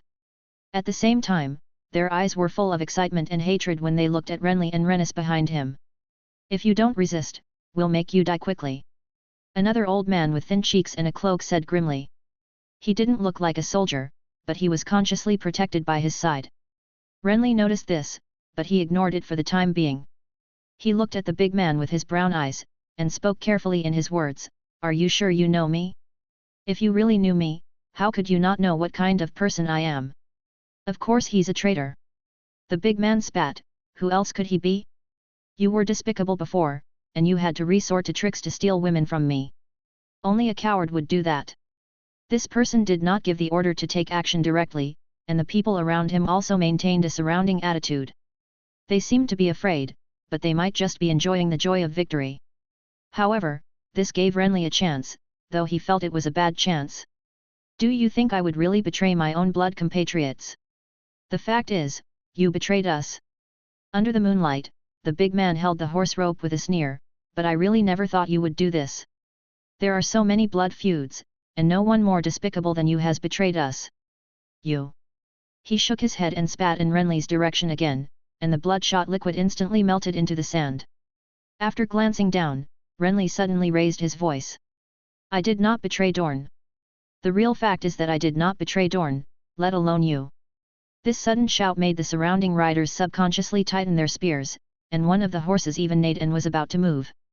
However, none of this affected Renly, who had determined his train of thought. Although his heart was pounding, he maintained a solemn posture on the surface, glanced around, and spoke in a high-pitched tone, "The demons of Valyria the dragons have risen again, and 6 of the 7 kingdoms have been occupied by them. Dorne will never be spared unless I can go to the mother river of Lorne and sacrifice this woman with the blood of the Dragon King to our great mother. Wrong, this is the only way to save Dorne. Don't delay this important event." As soon as he finished speaking, the riders around him were stunned, and then stared at him like a fool. What is he talking about? He said the mother river Lorne. What does this have to do with Mother River? Obviously, the Mother River of Lorne they call is a river, but it is also a belief. There are 3 main human races in Westeros, the First Men, the Andals, and the Rhoynar. They are all outsiders who arrived in this land of the setting sun one after another, expelling the children of the ancient forest and other races from the stage of history. But unlike the First Men and the Andals, who had footprints all over the continent, the Rhoynar who finally arrived chose to stay in Dorne, where they first landed, and merged with some of the native people here. As time passed, the Dornish people generally had a mixture of Rhoynar blood, and among them the Salt people were the worst. The Rhoynar were a race with olive skin and black hair. The god they believe in is the river called Lorne, which they respectfully call the Mother River of Lorne. But that was the belief of the ancient Rhoynar people, and the mixed-blood Dornish salt men in front of them had probably forgotten it long ago. But when Renly heard the tone of these people calling Mother River, he quickly calmed down and spoke to the big man again. I dreamed of the Mother River, and I understood his will, so I want to take this woman to sacrifice to him. You don't understand this, so I can forgive you for misunderstanding me. But now, get out of the way and I'll prepare a boat and oarsmen, and when I come back successfully, that's when you'll be completely free from the dragon disaster. The black-haired young man spoke arrogantly, but unfortunately he did not achieve what he wanted. Instead, his words made all the riders stare at him again, and they were all ready to move with weapons in their hands. Even if you are a traitor, you must not make fun of our Mother River. The tall, muscular, black-haired man at the head said in a contemptuous tone, or are you actually a northern bastard? I'm not kidding. After hearing this, Renly immediately retorted, the solemnity on his face gradually turning into anger. I have Rhoynar blood flowing in my body. My elders have taught me the greatness of the Mother River of Lorne since I was a child. I will never make fun of it. As he spoke, he spat on the ground and said fiercely to the enemy leader, I thought you could understand, but now I find that I was wrong. You humiliated me and threatened me just now. Wait and see, I will revenge for you. These words made the people around him furious again. One of the long-faced young men even raised his spear and prepared to charge. However, he had just taken a stance when he was grabbed by the leader with messy black hair. He then looked at Renly suspiciously. The main reason is that this person behaved a little too unscrupulously. It didn't look like he was surrounded at all, and he didn't have the slightest trace of shame as a traitor. Instead, he was full of burning arrogance. Under normal circumstances, he would never let such a provocateur go, but at this moment, the traitor's behavior was completely abnormal, and in the past, the big man did know something about the man in front of him, although he was a bit despicable and liked to use poison. But he doesn't seem like someone who would suddenly rebel. So he became a little doubtful. You say that, what proof do you have? No. Renly on horseback said angrily, but why should I betray my own people? For selfish desires? Or for money? Even a fool can see that I will never survive after betraying the entire Dorne. Even if I escape to the free trade city, the assassins of Dorne will find me sooner or later. Do you think I am a fool? This is true. It doesn't matter if you offend 1 or 2 Dorne lords, but not everyone can bear the consequences of offending the entire Dorne. Historical records record that when the First Dorne War reached its peak, the two sides sent assassins to assassinate each other's leaders. Aegon the Conqueror was almost stabbed to death in King's Landing. This also gave rise to the King's Guard, a bodyguard organization that protects the king. Birth. Although the surrounding Dornish riders did not understand this, they always had a blind confidence in their own side, so they looked at each other after hearing this, and their hostility became much weaker. Even the leader was lost in thought, but at this moment, the skinny old man beside him spoke gloomily. Who knows what you think? Maybe you fell in love with this dragon bitch, maybe you have other reasons. I'm warning you, boy. If you continue to deceive us in the name of the Mother River, we will ask you to taste the real mother how the river's anger hurts. When this man spoke, all the riders around him looked at him, even the leader, who seemed to have a more important position. However, Renly was not speechless after hearing this. Although his heart was beating fast, he became furious. You old idiot! If I really wanted to save her, why didn't I hide? Hide anywhere and ask for help from Aegon when he comes to take revenge on us? Come here instead? Run into the hands of you idiot! These words made the old man's face darken, but Renly did not stop speaking. Instead, he became smoother and more energetic, as if he had truly become an out-and-out Dornishman. When he mentioned the word Mother River in his mouth, full of fanatical piety. That's the best rescue route.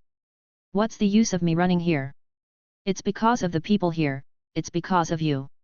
Because you have the blood of Rhoynar people. Because you understand the greatness of the Mother River. Because of you can you help me get this done?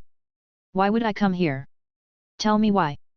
These words made the Dornish people hesitate again.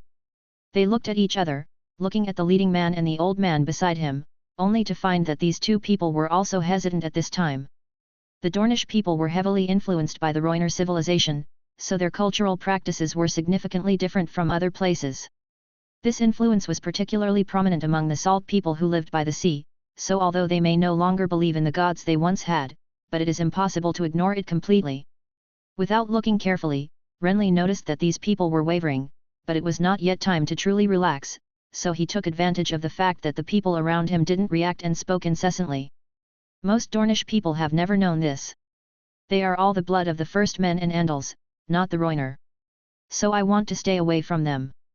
Because they will stop me, they are blinded by hatred, they will destroy Dorne in the dragon's fire.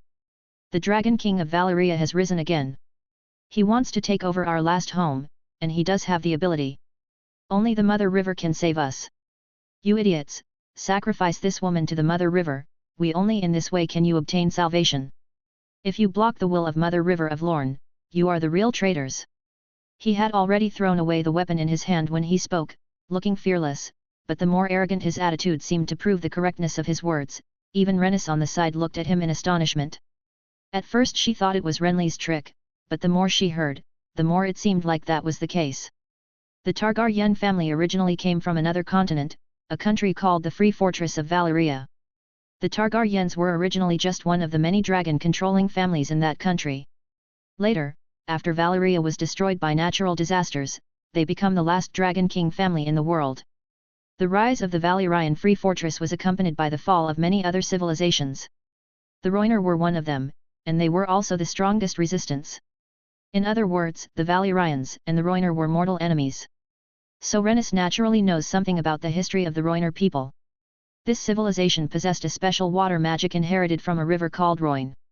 In its heyday, it even fought against the Valyrian dragon. Although it had to abandon its homeland and flee to Westeros in defeat, it also caused serious damage to Valyria. As a Valyrian, Rhaenys could not fail to understand this, but it was precisely because she understood that she knew that what Renly said was not false and the sacrifice was true. And what sacrifice could be more powerful than the blood of a Valyrian dragon king who had brought destruction to Rhoyne? So this is his real purpose? The little queen understood this, so she was quite annoyed and desperate. She felt that she was really naive and ridiculous before, believing the words of this cunning Dornishman.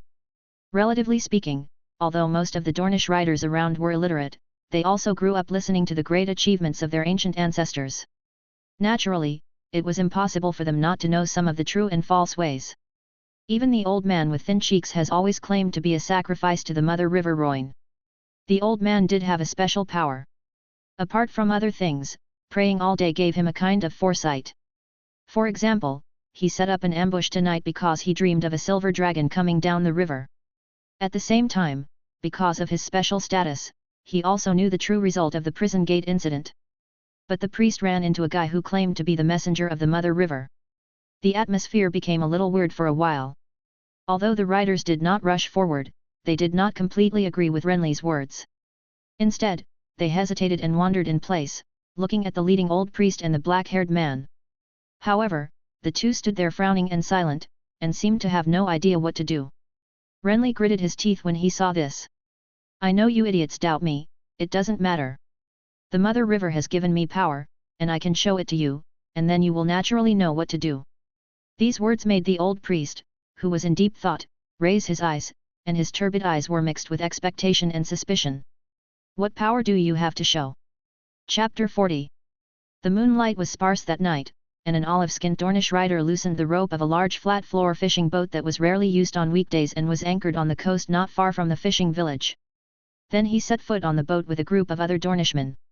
The boats, sails and oars raised, gradually moved away from the coast. "Tell me, if the mother river of Lorne really protects him, how could he get sick?" As he shook the oar, a crew member whispered, and while talking, he looked at the black-haired man leaning there at the stern of the boat, who was moaning at this time. "Yeah, it seems like I have a fever. Isn't the priest always sick?" Another person retorted, but he didn't dare to speak too loudly, because the priest was sitting at the bow of the boat, talking to the leading Dornishman. He was able to stay in the sea for so long without drowning.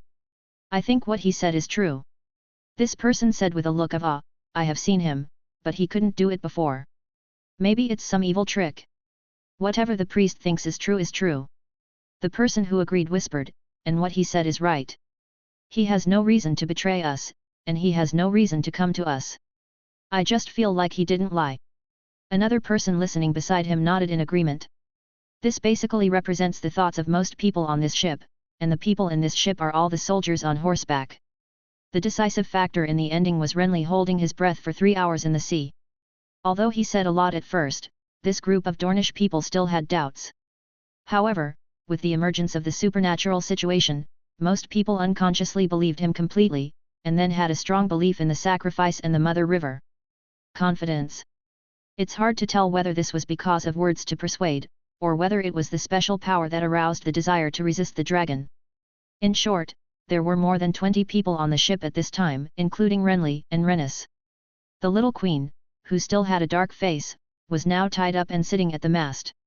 Facing the hostile eyes around her, her face was full of anger and despair, and there was also a trace of undetectable panic.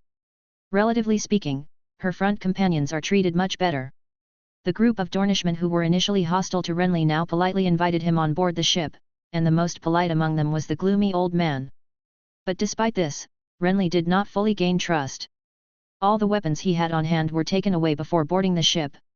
At the same time, 2 soldiers were always near him, seemingly sitting casually, but in fact they were vigilant. He jumped into the sea and escaped. It's just that this is considered a good treatment, and it's better than being hacked to death on the spot. Renly was very satisfied with this. He believed that everything should be done step by step, and now it was just the beginning. There was only one thing he needed to do right now: pretend to be sick. He was indeed doing this, lying motionless at the stern of the boat, with a weak look on his face. Ever since he emerged from the sea, He had looked sick. After boarding the boat, he even slumped against the stern of the boat with a confused face as if he had fallen asleep. No matter who spoke to him, there was basically no effective response.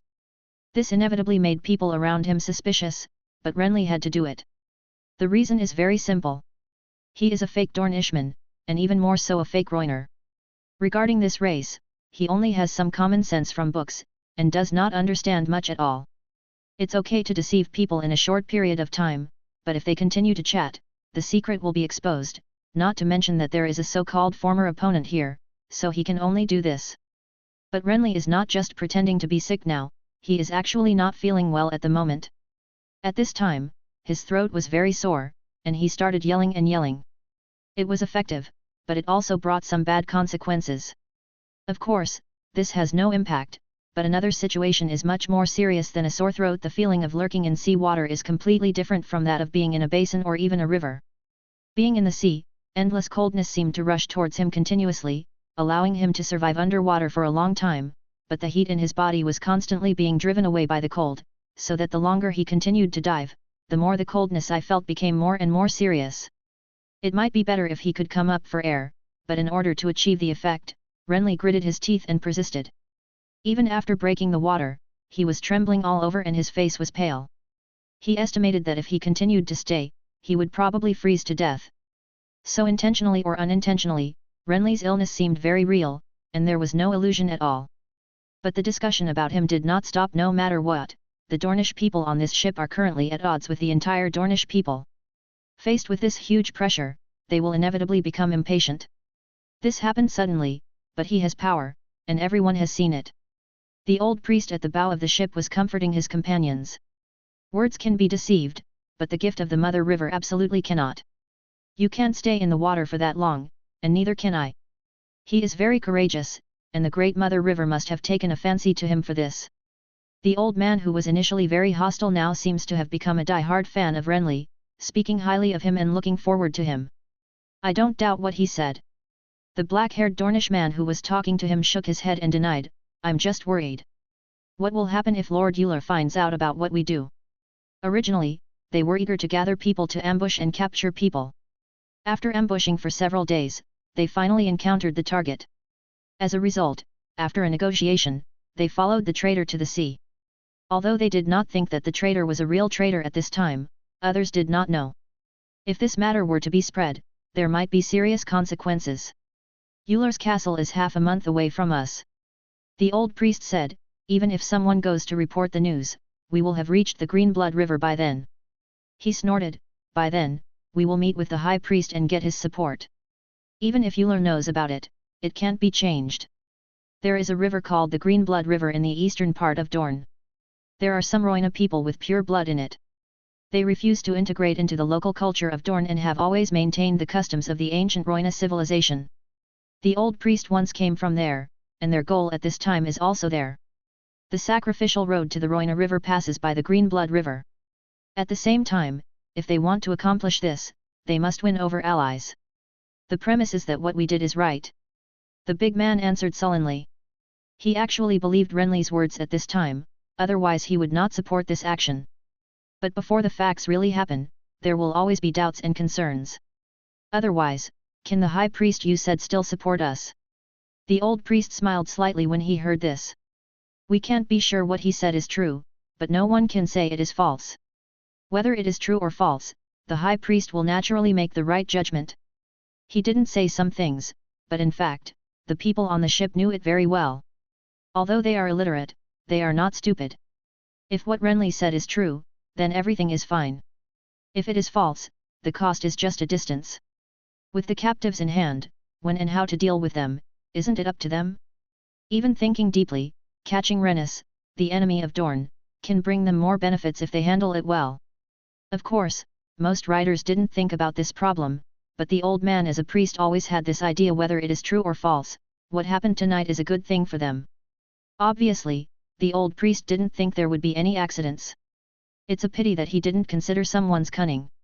Although Renly had been searched before, and his weapons were basically removed except for his clothes, he actually hid a dagger secretly with the ability to control the dagger. He hid it skillfully without being discovered by the Dornishman. At this time, Renly, who was slumped against the stern, looked very weak, but in fact he had been paying attention to the surrounding situation, ready to attack when the right opportunity came. At present, there were more Dornishmen on the ship than on land, but being in the sea and relying on the breath of mermaids, Renly believed that even if he could not defeat them, he could jump into the sea and try to pierce the ship. By then, it was time for him to take the initiative. Unfortunately, before his plan could really be implemented, a rather strange accident suddenly occurred. "The storm is coming,"